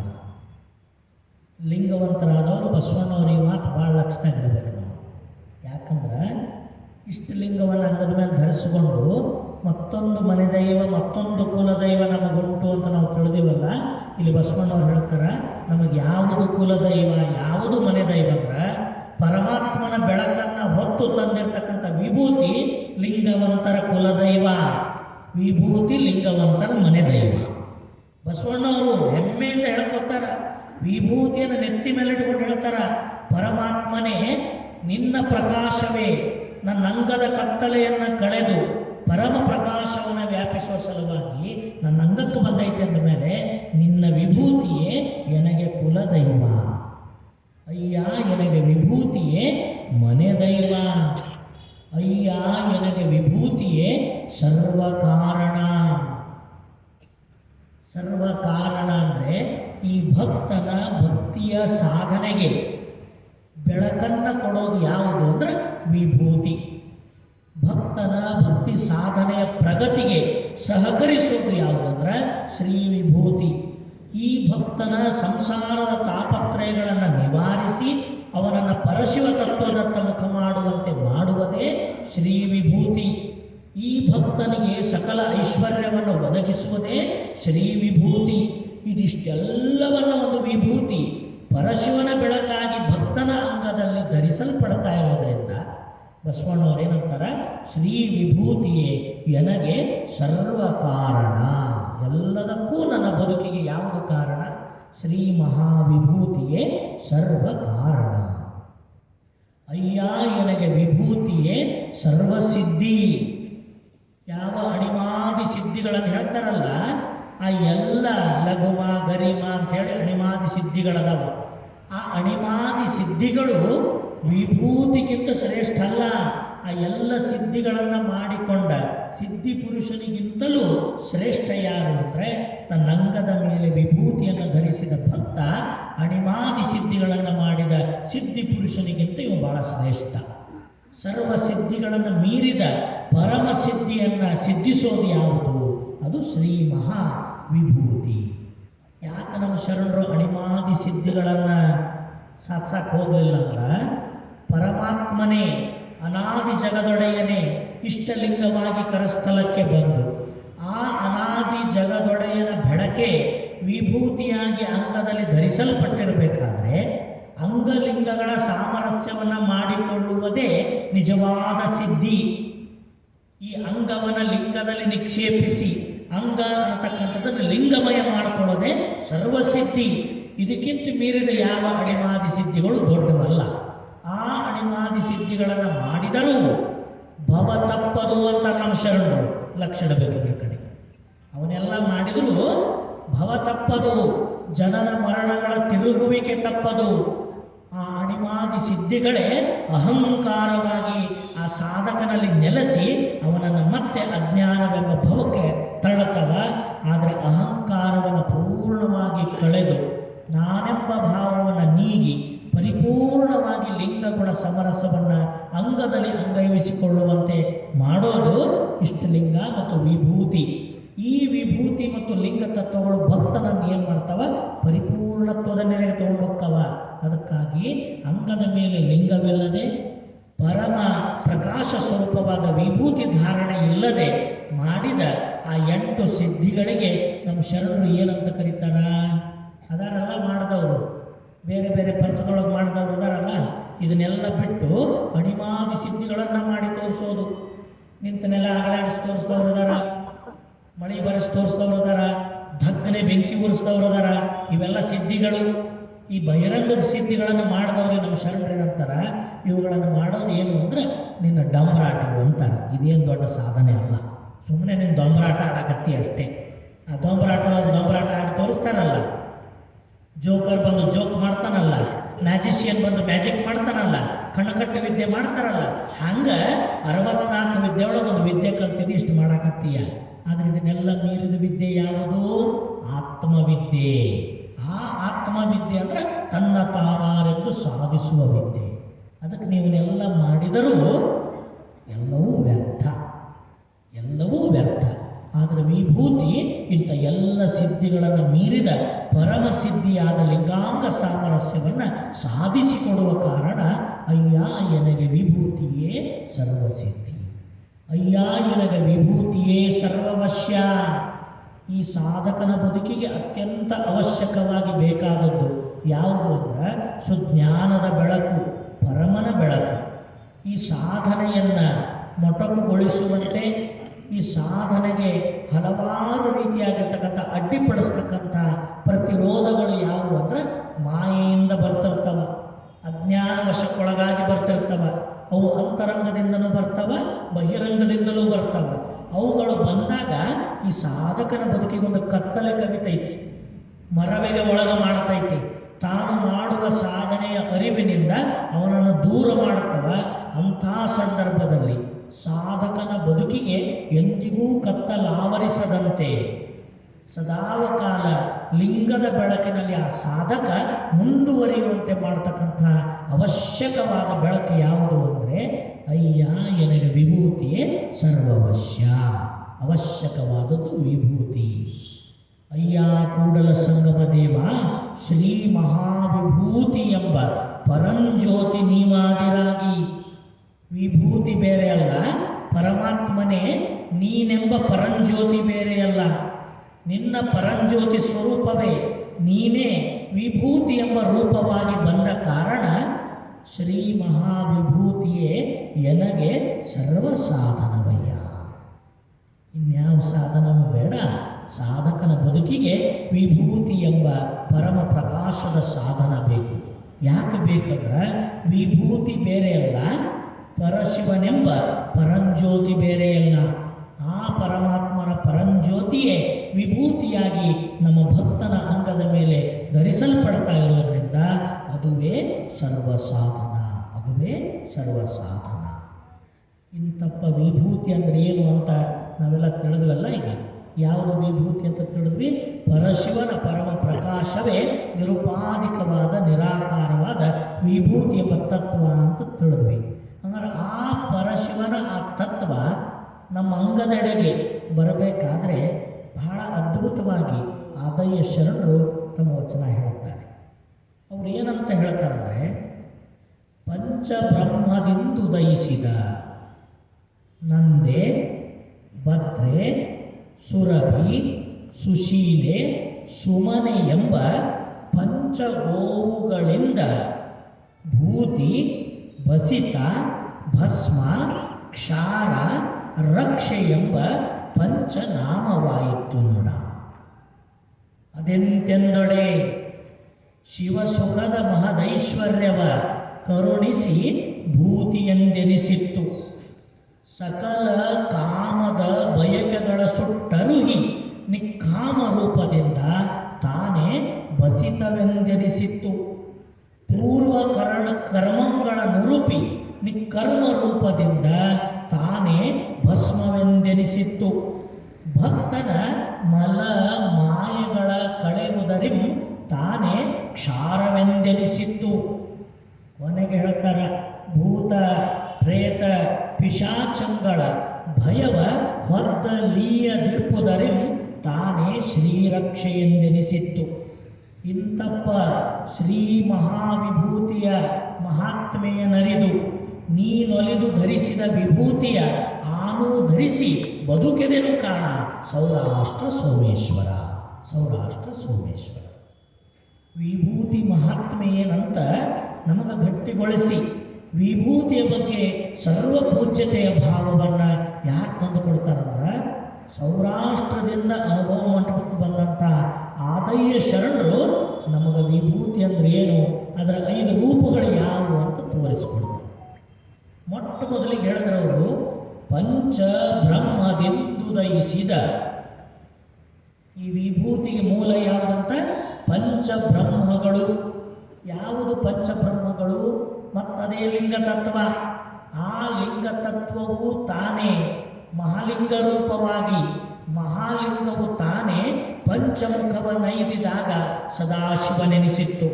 ಆ ಸದಾಶಿವ ತತ್ವದ ಪಂಚಮುಖಗಳೇ ಸದ್ಯೋಜಾತ, ವಾಮದೇವ, ಅಘೋರ, ತತ್ಪುರುಷ, ಈಶಾನ್ಯವೆಂಬ ಪಂಚಮುಖಗಳು. ಇದನ್ನೇ ಪಂಚಬ್ರಹ್ಮರು ಅಂತ ಕರೀತಾರೆ. ಆ ಪಂಚಮುಖಗಳಿಂದ ಉದಿಸಿದ ನಂದೆ, ಭದ್ರೆ, ಸುರಭಿ, ಸುಶೀಲೆ, ಸುಮನೆ ಎಂಬ ಪಂಚಗೋವುಗಳಿಂದ ಪಂಚನಾಮಗಳಾದವು. ಈ ಪಂಚಬ್ರಹ್ಮ ಮುಖದಿಂದ ಒಂದೊಂದು ಮುಖದಿಂದ ಒಂದೊಂದು ಗೋತತ್ವಗಳುದಯ. ಅವಕ್ಕೆ ಏನಂತ ಹೆಸರು ಕರೆದಾರ? ಒಂದು ನಂದೆ, ಒಂದು ಭದ್ರೆ, ಒಂದು ಸುರಭಿ, ಒಂದು ಸುಶೀಲೆ, ಒಂದು ಸುಮನೆ. ಇವೇ 5 ಪರಶಿವನ ಪಂಚಮುಖದಿಂದ ಉದಿಸಿ ಬಂದ ಪಂಚಗೋತತ್ವಗಳು. ಆ ಪಂಚಗೋವುಗಳಿಂದ ಪಂಚನಾಮವಾಯಿತು. ಯಾವವು 5 ನಾಮಗಳು? ಭೂತಿ, ಭಸಿತ, ಭಸ್ಮ, ಕ್ಷಾರ ಮತ್ತು ರಕ್ಷೆ. ಮೊಟ್ಟ ಮೊದಲಿಗೆ ಪಂಚಮುಖಗಳು, ಪಂಚಮುಖಗಳಿಂದ ಪಂಚಗೋವುಗಳು, ಪಂಚಗೋವುಗಳಿಂದ ಪಂಚವಿಧದ ವಿಭೂತಿ ತತ್ವಗಳು. ಭೂತಿ, ಭಸಿತ, ಭಸ್ಮ, ಕ್ಷಾರ, ಕೊನೆಯದು ರಕ್ಷೆ. ರಕ್ಷೆ ಅದನ್ನು ಬಿಡಿಸ್ಕೊಂತ ಹೋಗ್ತಾರೆ ನೋಡ್ರಿ ಅವರು. ಆ ಪಂಚಗೋ ತತ್ವಗಳು ಅಂತೇನು ಹೇಳಿದ್ವಲ್ಲ, ಅದ್ರ ಬಗ್ಗೆ ಸ್ವಲ್ಪ ನಾವು ಅರ್ಥ ಮಾಡ್ಕೋಬೇಕಿಲ್ಲ. ಯಾವ ನಂದೆ, ಭದ್ರೆ, ಸುರಭಿ, ಸುಶೀಲೆ, ಸುಮನೆ ಅಂತ 5 ಹೆಸರು ಕೊಟ್ಟಾರಲ್ಲ, ಆ 5 ತಳಿಗಳು ಇವತ್ತಿಗೂ ಈ ಪ್ರಪಂಚದೊಳಗೆ 5 ಗೋತತ್ವಗಳಾಗಿ ಇರ್ತಾವು. ಇವು 5 ಬಿಟ್ಟರೆ 6ನೇದಿಲ್ಲ. ಹೆಂಗೆ ಗೊತ್ತಿಡೋದ್ರಿ? ಹಿಂಗೆ ಹೆಂಗಿರ್ತಾವು? ಮೊಟ್ಟ ಮೊದಲನೇದ್ದು ಪೂರ್ಣ ಮೈಯೆಲ್ಲ ಬಿಳಿ ಬಣ್ಣದ ಗೋವು ಇರ್ತೈತಲ್ಲ, ಅದು ಒಂದು ತಳಿ ನಂದೆ. ಭದ್ರೆ ಇಡೀ ಮೈಯೆಲ್ಲ ಕಪ್ಪು ಬಣ್ಣದಿರ್ತೈತಲ್ಲ, ಅದು ಒಂದು ತಳಿ. 3ನೇದ್ದು ಇಡೀ ಮೈ ತುಂಬ ಒಂದಿಷ್ಟು ಬಿಳಿ ಕರಿ ಬಣ್ಣದಿರ್ತೈತಲ್ಲ, ಮೈ ತುಂಬ ಮಚ್ಚೆಗಳಿರ್ತಾವಲ್ಲ, ಅದೊಂದು ತಳಿ. ಇನ್ನೊಂದು ತಳಿ ಕೆಂದು ಬಣ್ಣದ್ದಿರ್ತೈತ್ರಿ. ಕುದುರೆ ಕೆಂಪು ಇರ್ತಾವಲ್ಲ, ಕೆಂದು ಕುದುರೆ, ಹಂಗೆ ಕೆಲವೊಂದು ಗೋವುಗಳು ಕೆಂದು ಬಣ್ಣದ್ದು ಇರ್ತಾವೆ. ಕೆಂಪಲ್ಲ, ಕೆಂದು ಬಣ್ಣದ್ದು ನೋಡಿರಲ್ಲ, ಅದೊಂದು ತಳಿ. ಇನ್ನೊಂದು ತಳಿ ಕೆಂದು ಮತ್ತು ಬಿಳಿ ಕೂಡ್ಕೊಂಡಿರ್ತೈತಿ. ಕೆಂದು ಮತ್ತು ಬಿಳಿ ಬಣ್ಣ ಎರಡೂ ಸೇರ್ಕೊಂಡಿರ್ತೈತಿ. ಇವು 5 ಬಿಟ್ಟರೆ ಇನ್ನೊಂದು ಬಣ್ಣ ಈ ಪ್ರಪಂಚದೊಳಗೆ ಇಲ್ಲ. ಐತನ್ರಿ. ಮತ್ತೆಲ್ಲದು ನಮ್ಮ ಹಳ್ಯಾಳ ಗೋಗಳು 100 ಗೋಗಳು ಸಾಕ್ಯಾರ. ಏನಿದ್ರು 5ರಾಗ ಇರಬೇಕು. ಇವು ಬಿಟ್ಟರೆ ಮತ್ತೆ ಯಾವ್ದಾರ ಹಳದಿ ಬಣ್ಣದ್ದು, ಹಸಿರು ಬಣ್ಣದ್ದು, ನೀಲಿ ಬಣ್ಣದ್ದು ಅದಾವೇನ್ರಿ ಪ್ರಪಂಚದಾಗ? ಇಲ್ಲ. ಹೆಂಗಾರೆ ಇವು 5 ಎಲ್ಲಿಂದ ಹುಟ್ಟಿ ಬಂದಾವಂದ್ರೆ ಪರಶಿವನ ಪಂಚಮುಖಗಳಿಂದ, ಪಂಚಬ್ರಹ್ಮರಿಂದ ಇವೇ 5 ಗೋತತ್ವಗಳು ಉದಿಸಿ ಬಂದಾವು. ಹಾಗಾದರೆ ವಿಭೂತಿಯನ್ನು ಸೋಪಾಧಿಕವಾಗಿ ನಾವು ಪಡಿಬೇಕಾದ್ರೆ ಈ 5 ಗೋತತ್ವಗಳಿಂದ ಪಡೆದ ಗೋಮಯದಿಂದ ಇಲ್ಲಿ ವಿಭೂತಿ ತಯಾರಾಕೈತಿ. ಹಾಗಾದ್ರೆ ಈ ವಿಭೂತಿಯನ್ನು ತನ್ನ ಗೋಮಯದಿಂದ ಕೊಡುವ ಈ ಪಂಚ ಗೋತತ್ವಗಳು ಎಲ್ಲಿಂದ ಬಂದಾವು ಅಂದ್ರೆ ಪರಶಿವನ ಪಂಚಮುಖದಿಂದ ಉದಿಸಿ ಬಂದಾವು. ಪರಶಿವನ ಪಂಚಮುಖಗಳಿಂದ ಪಂಚಗೋತತ್ವಗಳು ಉದಿಸಿ ಬಂದಾವು. ಅವು ಯಾವ ಅಂತ ಅರ್ಥ ಆಯ್ತಲ್ಲ. ಆ ಪಂಚಗೋವುಗಳಿಂದ ಪಂಚವಿಧದ ವಿಭೂತಿ ತತ್ವಗಳದಾವು ಅಂತ ಅವ್ರು ತೋರಿಸ್ಕೊಡ್ತಾರೆ. ಅದೆಂತೆಂದಡೆ ನೋಡ್ರಿ, ಇವು ನೋಡುವಾಗ ಅನ್ನಿಸ್ತೈತಿ ಶರಣರಿಗೆ ಎಷ್ಟರ ಕಳಕಳಿ ಇರ್ಬೇಕು ನಮ್ಮ ಬಗ್ಗೆ. ಎಲ್ಲ ತತ್ವ ಹೇಳೋದು. ಇಷ್ಟ ಹೇಳಿಬಿಟ್ರೆ ಇವ್ರಿಗೆ ತಿಳಿಯೋದಿಲ್ಲ ಅಂತ ತಿಳ್ಕೊಂಡು ಬಿಡಿಸಿ ಬಿಡಿಸಿ ಹಿಂಜಿ ನಮ್ಮ ಮಟ್ಟಕ್ಕೆ ಬಂದು ಲೋಕಲೌಕಿಕದ ಉದಾಹರಣೆ ಉಪಮಾನಗಳನ್ನು ಕೊಟ್ಟು ಆ ತತ್ವವನ್ನು ನಮ್ಮೊಳಗಿಟ್ಟು ಗಟ್ಟಿಗೊಳಿಸೋ ತನಕ ಅವ್ರು ನಮ್ಮನ್ನು ಬಿಡೋದೇ ಇಲ್ಲ. ಎಷ್ಟು ಕಳಕಳಿ ಇರಬೇಕು ಅವರಿಗೆ. ಇದನ್ನು ಅರ್ಥ ಮಾಡಿಕೊಂಡು ನಾವೇನು ಮಾಡ್ಬೇಕಂದ್ರೆ ಇಂಥ ಅಪರಿಮಿತವಾದ ತತ್ವ ಸಂಪತ್ತನ್ನು ವಚನಗಳ ಮುಖಾಂತರವಾಗಿ ನಿಮ್ಮೆಲ್ಲರ ಆತ್ಮೋದ್ಧಾರಕರು ಕೊಟ್ಟಾರ ಅಂದಮೇಲೆ ವಚನಗಳ ಬೆಳಕಿನಲ್ಲೇ ಬದುಕೋ ಪ್ರಯತ್ನ ನಾವು ಮಾಡಬೇಕು. ಅಂದ್ರೆ ಮಾತ್ರ ಅವರು ಮಾಡಿದ ಆ ತ್ಯಾಗ, ಆ ಕಾರ್ಯಕ್ಕೆ ನಾವು ಸ್ವಲ್ಪರೇ ಉಪಕೃತಿಯನ್ನು ಸಲ್ಲಿಸಿದಂಗೆ ಆಕೈತಿ. ಏನು ಒಂದು ಸಣ್ಣ ಕೆಲಸ ಮಾಡಿಕೊಟ್ರೆ ಥ್ಯಾಂಕ್ಸ್ ಅಂತ ಹೇಳಲಾರ್ದ ನಾವು ಬರೋದಿಲ್ಲ. ಇನ್ನು ಇಂಥ ಅಪರಿಮಿತವಾದ ತತ್ವ ಸಂಪತ್ತು ದಿನ ನೋಡಕತ್ತೀರಿ, ಅನ್ಸಾಕತ್ತಿರ್ಬೇಕಲ್ಲ ಸ್ವಲ್ಪ ಎಂಥ ತತ್ವ ಐತಪ್ಪ ಇದ್ರಾಗ, ಏನೆಲ್ಲ ಒಳಗೊಂಡೈತಿ ಇದ್ರೊಳಗೆ. ಹಂಗಾರೆ ಇದನ್ನೆಲ್ಲ ಅವರು ತಾವಾಗಿ ಸಾಧಿಸಿ ಸಿದ್ಧಿಸಿ ಖುಷಿಪಟ್ಟು ಹೋಗ್ಬೋದಿತ್ತಲ್ಲ, ಹಂಗೆ ಮಾಡಲಿಲ್ಲ. ಬಸವಣ್ಣವ್ರು ಏನು ಮಾಡಿದ್ರು, ಎಲ್ಲ ಕಡೆಯಿಂದ ವಿಶ್ವದ ತುಂಬೆಲ್ಲ ಇರ್ತಕ್ಕಂಥ ಅನುಭಾವಿ ಸಾಧಕರನ್ನು ಅನುಭವ ಮಂಟಪಕ್ಕೆ ಬರುವಂಗೆ ಮಾಡಿದರು. ಅನುಭವ ಮಂಟಪ ಅಂದರೆ it is like A magnet. ಹೆಂಗ್ರಿ ಅದು? ಅಯಸ್ಕಾಂತ. ಎಲ್ಲೆಲ್ಲಿ ತತ್ವ ಸಾಧಕರಿದ್ರು ಅವ್ರು ತಾವೇ ಧಾವಿಸಿ ಬಂದು ಅನುಭವ ಮಂಟಪ ಸೇರಿಕೊಂಡ್ರು. ಹೆಂಗೆ ಸೇರಿಕೊಂಡ್ರು? ಈಗ ನಾವು ಬಂದು ನೋಡೋಕ್ಕೇವಲ್ಲ, ಹಂಗಲ್ಲ. ಈಗ 30 ದಿನ ಇಟ್ಟಾರ ಚಂದ ಐತ್ರಿ, ಇನ್ನೊಂದು ತಿಂಗಳು ಬೆಳೆಸಿದ್ರೆ ಯಾರಿಗೆ ಆಕೈತ್ರಿ ಬರಾಕದ ಆಗದೆ ಹೋಗದೆ, ಬರೀ ಇದನ್ನ ಮಾಡ್ಕೊಂಡ್ಕೊಂಡ್ರದ ಅಂತೀವಿ ನಾವು. ಬರೀ ಸಂಜೆಗೆ 1 ತಾಸು ಕಳೆಯಾಕ. ಆದ್ರೆ ಅವ್ರು ಹಂಗೆ ಬರಲಿಲ್ಲ. ತಮ್ಮ ರಾಜ್ಯವನ್ನು ಬಿಟ್ಟು ಬಂದರು, ತಮ್ಮ ಕೋಶವನ್ನು ಬಿಟ್ಟು ಬಂದರು, ಅಪರಂಪಾರವಾದ ಸಂಪತ್ತನ್ನು ಬಿಟ್ಟು ಬಂದರು. ರಾಜ ಮಹಾರಾಜರಿದ್ದವರು ತಮ್ಮ ರಾಜ್ಯವನ್ನು ತ್ಯಾಗ ಮಾಡಿ ಬಂದರು. ಎಂತಕ್ಕಂದ್ರೆ ಬಸವಣ್ಣ ಕಟ್ಟಿದ ಅನುಭವ ಮಂಟಪದೊಳಗೆ ಬದುಕು ಕಳೆದ್ರೆ ಅದಕ್ಕೆ ನಿಜವಾದ ಪರಿಪೂರ್ಣತೆ ಸಿಗುತ್ತೈತಂತ ಎಲ್ಲ ಬಿಟ್ಟು ಕಲ್ಯಾಣಕ್ಕೆ ಬಂದು ನೆಲೆಸಿದರು. ಸತ್ಯಶುದ್ಧ ಕಾಯಕ ಮಾಡಿದರು. ಶರಣರ ಅನುಭವ ಸಂದೋಹದೊಳಗೆ ತೊಡಗಿಸ್ಕೊಂಡ್ರು. ಇದನ್ನು ಯಾಕೆ ಬಸವಣ್ಣವ್ರು ಮಾಡಿದ್ರು ಅಂದ್ರೆ, ಅಷ್ಟೊಂದು ಜನ ಶರಣರ ಅಂತರಂಗದ ಅನುಭವ ಅದು ಅವರ ಸಾಧನೆಗೆ ಸೀಮಿತ ಆಗಬಾರ್ದು. ಎಲ್ಲರೂ ಒಂದು ಕಡೆಗೆ ಸೇರಿ ಅನುಭವ ಚಿಂತನೆಯನ್ನು ಮಾಡಿ ವಚನಗಳೆಂಬ ದಾಖಲೆಯನ್ನು ಮಾಡಬೇಕು ಅಂತ ಅನುಭವ ಮಂಟಪ ಕಟ್ಟಿ ನಿಂದಿರಿಸಿದ್ರು ಬಸವಣ್ಣ. ಬರೆಸಿದ್ರಿ ಅವನ್ನ, ಬರೀ ಸುಮ್ಮನವು ಗಾಳಿ ಮಾತಾಗಿ ಹೋಗಲಿಲ್ಲ. ಅವರು ನಡೆದದ್ದು, ನುಡಿದದ್ದು, ಅನುಭವಿಸಿದ ಅನುಭವ ಎಲ್ಲವೂ ವಚನಗಳ ರೂಪದಲ್ಲಿ ದಾಖಲೆ ಮಾಡಿಟ್ಟು. ಆ ಬರೆಯೋ ಕೆಲಸ ಬಂದವರು ಮಾಡಿದ್ದಿಲ್ಲ ಅಂದ್ರೆ ಇವತ್ತು ನಮಗೇನೂ ಸಿಗ್ತಿದ್ದಿಲ್ಲ. ಅಂದರೆ ಯಾಕೆ ಬರೆದವರು? ನಮಗಿವತ್ತು ಸಿಗಬೇಕು, ನಾವು ನೀವು ಕುಂತು ಅವ್ರ ಚಿಂತನೆ ಮಾಡಬೇಕು, ಅದರ ಬೆಳಕಿನೊಳಗೆ ನಮ್ಮ ಬದುಕಿನ ಕತ್ತಲೆ ಕಳ್ಕೋಬೇಕಂತ ಬರೆಸಿಡೋ ಕೆಲಸ ಮಾಡಿದ್ರು. ಈ ಬರೆದಿಟ್ಟ ಕಾರ್ಯ ಸಾಮಾನ್ಯವಾದದ್ದಲ್ಲ. ಅದಕ್ಕೆ ನಾವು ಯಾಕೆ ಇದ್ರ ಬಗ್ಗೆ ಹೆಚ್ಚು ಕಳಕಳಿ ತಗೋಬೇಕಂದ್ರೆ, ಅಷ್ಟು ದೊಡ್ಡ ಕೆಲಸನ ಆಗಿನ ಕಾಲದಾಗ ಮಾಡಿ ಹೋಗ್ಯಾರ ಅವರು. ಇಷ್ಟು ಚಲೋ ಲೈಟು, ಇಷ್ಟು ವಾಹನಗಳ ವ್ಯವಸ್ಥೆ, ಇಷ್ಟು ಚಲೋ ರಸ್ತೆ, ಇವತ್ತು ನಮಗೆ ಎಷ್ಟು ಆರಾಮೈತಲ್ಲ, ಇದೇನೂ ಇದ್ದಿದ್ದಿಲ್ಲ. ಅವಾಗ ಭಾಳ ಕಷ್ಟಪಡಬೇಕಿತ್ತು. ಅಂಥ ಕಷ್ಟದೊಳಗೆ ಇಂಥ ಕಾರ್ಯವನ್ನು ಮಾಡಿ ಹೋಗ್ಯಾರ. ಮತ್ತಿಷ್ಟು ಸೌಲಭ್ಯಗಳಿರುವ ಇವತ್ತಿನ ಯುಗದೊಳಗೆ ಅಷ್ಟು ತಿಳ್ಕೊಂಡು ಬದುಕಾಕ ನಮಗೆ ಆಗೋದಿಲ್ಲ ಅಂದ್ರೆ ಇನ್ನೇನು ಬೇಕು ರೀ ಬದುಕಿಗೆ? ಇನ್ನೇನು ಬೇಕು? ಅದಕ್ಕೆ ಅರ್ಥ ಮಾಡ್ಕೋಬೇಕು. ಅದನ್ನು ಹೆಂಗೆ ಬಿಡಿಸ್ತಾರೆ ನೋಡ್ರಿ. ಅದೆಂತೆಂದೊಡೆ ಶಿವ ಸುಖದ ಮಹದೈಶ್ವರ್ಯವ ಕರುಣಿಸುವುದರಿಂದ ತಾನೇ ಭೂತಿಯೆಂದೆನಿಸಿತ್ತು. ಶಿವಸುಖದ ಮಹದೈಶ್ವರ್ಯವನ್ನು ನಮಗೆ ಕರುಣಿಸ್ತಕ್ಕಂಥದ್ದು ಯಾವುದು ಅಂದರೆ ವಿಭೂತಿ ತತ್ವ. ಆ ಪರಶಿವನ ಅಂತರಂಗದಲ್ಲಿರುವ ಮಹದೈಶ್ವರ್ಯವೇ ಅನುಭಾವ. ಆ ಅನುಭಾವವೇ ಪರಮಾರ್ಥಿಕ ಸಂಪತ್ತು. ಅಂತಪ್ಪ ಪರಮ ಸಂಪತ್ತನ್ನು ನಮಗೆ ಕರುಣಿಸ್ತಕ್ಕಂಥದ್ದು ಯಾವುದು ಅಂದರೆ ವಿಭೂತಿ ತತ್ವ. ಆ ಕಾರಣಕ್ಕಾಗಿ ವಿಭೂತಿಗೆ ಏನಂತ ಕರೆದ್ರು? ಭೂತಿ ಅಂತ ಕರೆದ್ರು. ಅದಕ್ಕೆ ಮೊದಲಿಗೆ ಯಾವ ತತ್ವದು? ಭೂತಿ ಎಂದೆನಿಸಿತ್ತು. ಸಕಲ ಕಾಮದ ಬಯಕೆಗಳ ಸುಟ್ಟರುಹಿ ನಿಖಾಮ ರೂಪದಿಂದಾದಾಗ ತಾನೇ ಭಸಿತವೆಂದೆನಿಸಿತ್ತು. ಈ ಮಾನವನ, ಈ ಸಾಧಕನ ಮನದಲ್ಲಿ ಹಲವು ವಿಧದ ಕಾಮನೆಗಳು, ಆಸೆಗಳು, ಬಯಕೆಗಳು ನಿರಂತರವಾಗಿ ಏಳುತ್ತಿರ್ತವೆ. ಮನದಲ್ಲಿ ಏನಾಗ್ತಿರ್ತವೆ? ಒಂದರ ಮೇಲೊಂದು ಬಯಕೆಗಳು, ಕಾಮನೆಗಳು. ಕಣ್ಣಿಗೆ ಕಂಡದ್ದನ್ನೆಲ್ಲ ಬೇಕನ್ಸೋದು, ಕಿವಿಲೆ ಕೇಳಿದ್ದನ್ನೆಲ್ಲ ಪಡ್ಕೋಬೇಕನ್ಸೋದು, ನಾಲಿಗೆಯಿಂದ ರುಚಿಸಿದ್ದನ್ನು ಮತ್ತೆ ಮತ್ತೆ ಮತ್ತೆ ಮತ್ತೆ ರುಚಿಸಬೇಕನ್ನೋದೈತಲ್ಲ, ಇದು ಕಾಮನೆಗಳನ್ನು ಎಬ್ಬಿಸ್ತಕ್ಕಂಥ ಮನದ ಚೆಲ್ಲಾಟಗಳಿವೆಲ್ಲ.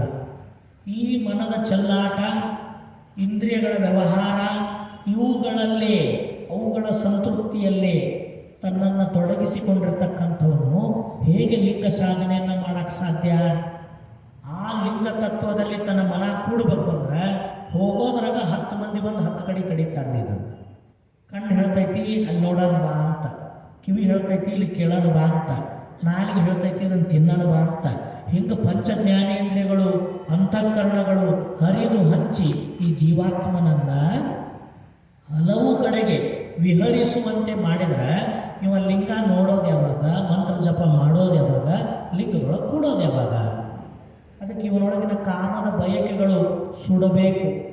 ಆ ಕಾಮ ಅನ್ನೋದು ಕೇವಲ ಲಿಂಗವನ್ನು ಪಡಿಬೇಕು, ಲಿಂಗ ಸುಖವನ್ನು ಅನುಭವಿಸಬೇಕು ಅನ್ನೋದು ಅಷ್ಟೇ ಆಗಬೇಕು. ಹಂಗೆ ತಯಾರಾದಾಗ ನಾವು ಲಿಂಗದೊಂದಿಗೆ ಸಮರಸ ಸುಖವನ್ನು ಪಡೆಯೋಕ್ಕೆ ಸಾಧ್ಯ. ಲೋಕಲೌಕಿಕದ ಭೋಗ ವಿಲಾಸದಲ್ಲಿ ನಮ್ಮ ಬಯಕೆಗಳನ್ನು ಇಟ್ಕೊಂಡು ಕುಂತ್ರೆ ನಾವು ಹೆಂಗೆ ಲಿಂಗ ಸುಖ ಕಾಣಕ್ಕೆ ಸಾಧ್ಯ? ಹಾಗಾದ್ರೆ ಅದನ್ನು ಪಡಿಬೇಕು ಅಂದ್ರೆ ಈ ಕಾಮದ ಬಯಕೆಗಳನ್ನು ಸುಟ್ಕೋಬೇಕು, ಕಳ್ಕೋಬೇಕು. ಅದನ್ನು ಯಾವುದು ಸುಡ್ತೈತಿ ಅಂದರೆ ವಿಭೂತಿ. ಅದಕ್ಕೇನಂದ್ರು ಮನದ ಸಕಲ ಕಾಮದ ಬಯಕೆಗಳ ಸುಟ್ಟರುಹಿ ನಿಕಾಮ ರೂಪದಿಂದ ತಾನೇ ಬಸಿತವೆಂದೆನಿಸಿತ್ತು. ಇದು ಕಾಮದ ಫೋರ್ಸ್ ಎಷ್ಟು ಕೆಟ್ಟಿರ್ತೈತಂದ್ರೆ ಹೇಳ್ತಾರೆ ಅದನ್ನೊಂದು ಕಡೆಗೆ, ಕಾಮಾತುರಾಣ ನ ಲಜ್ಜಾ ನ ಭಯ. ಕಾಮದ ಆತುರಕ್ಕೆ ಒಳಪಟ್ಟ ವ್ಯಕ್ತಿ ತನ್ನ ಸ್ಥಾನೇನು, ತನ್ನ ಮಾನೇನು, ತಾನು ಯಾರು, ತನ್ನ ಮರ್ಯಾದೆ ಅಂಥದ್ದು ಎಲ್ಲ ಮರಿತಾನಂತ. ಕಾಮಾತುರಾಣ, ಅದರ ಆತುರದೊಳಗಿರವ ನ ಲಜ್ಜಾ ನ ಭಯ. ಲಜ್ಜೆನೂ ಇರೋದಿಲ್ಲ, ಭಯನೂ ಇರೋದಿಲ್ಲ. ನಿರ್ಲಜ್ಜನಾಗಿ ಭಯರಹಿತನಾಗಿ ಅದಕ್ಕೆ ಒಳಗಾಗಿ ಬಿಡ್ತಾನೆ. ಆದ್ರೆ ಅರಿವು ಬಂದಾಗ ಗೊತ್ತಾಕೈತಿ ಎಂಥ ತಪ್ಪಾಯ್ತಂತ. ಆದ್ರೆ ಆ ಆತುರ ಹೆಂಗಿರ್ತೈತಂದ್ರೆ ನಾ ಏನು ಮಾಡಾಕತ್ತೀನಿ ಅನ್ನೋದನ್ನು ಸಹಿತ ಮರೆಸಿ ಬಿಡ್ತೈತಿ. ಮತ್ತು ಹಂಗೆ ನಾ ಲಜ್ಜಾ ನಾ ಭಯ ಅನ್ನುವಂಥವ ಹೆಂಗೆ ಲಿಂಗದೊಳಗೆ ಕೂಡಕ್ಕೆ ಸಾಧ್ಯ? ಅವ ಹೆಂಗೆ ಲಿಂಗ ಪೂಜೆ ಮಾಡೋಕ್ಕೆ ಸಾಧ್ಯ?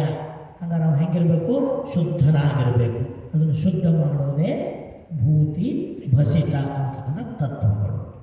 ಮೂರನೇದು ಹೇಳ್ತಾರೆ, ಸಕಲ ಪೂರ್ವ ಕರ್ಮಗಳನ್ನುರುಹಿ ನಿಕರ್ಮ ರೂಪದಿಂ ತಾನೇ ಭಸ್ಮವೆಂದೆನಿಸಿತ್ತು. ಪೂರ್ವ ಕರ್ಮಗಳು ಯಾವುದು? ಪೂರ್ವ ಕರ್ಮಗಳು ಈ ಶ್ರೇಷ್ಠವಾದ ಮಾನವ ಜನ್ಮಕ್ಕೆ ನಾವು ಬರೋಕ್ಕಿಂತ ಮೊದಲು ಹಲವು ಜನ್ಮಗಳನ್ನೆತ್ತಿ ಪುಣ್ಯದ ಫಲದಿಂದ ಈ ಮಾನವ ಜನ್ಮಕ್ಕೆ ಬಂದು ನಿಂತೀವಿ.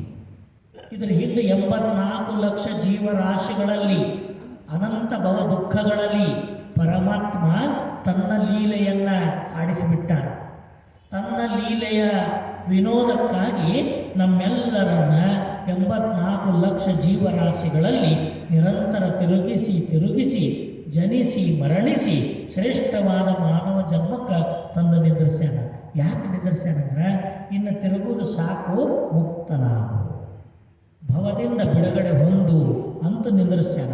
ಹಂಗಾರೆ ಮಾನವ ಜನ್ಮದ ಪರಮ ಗುರಿ ಏನು, ಉದ್ದೇಶ ಏನು ಅಂದರೆ ಮುಕ್ತನಾಗೋದೇ ಈ ಮಾನವ ಜನ್ಮದ ಗುರಿ.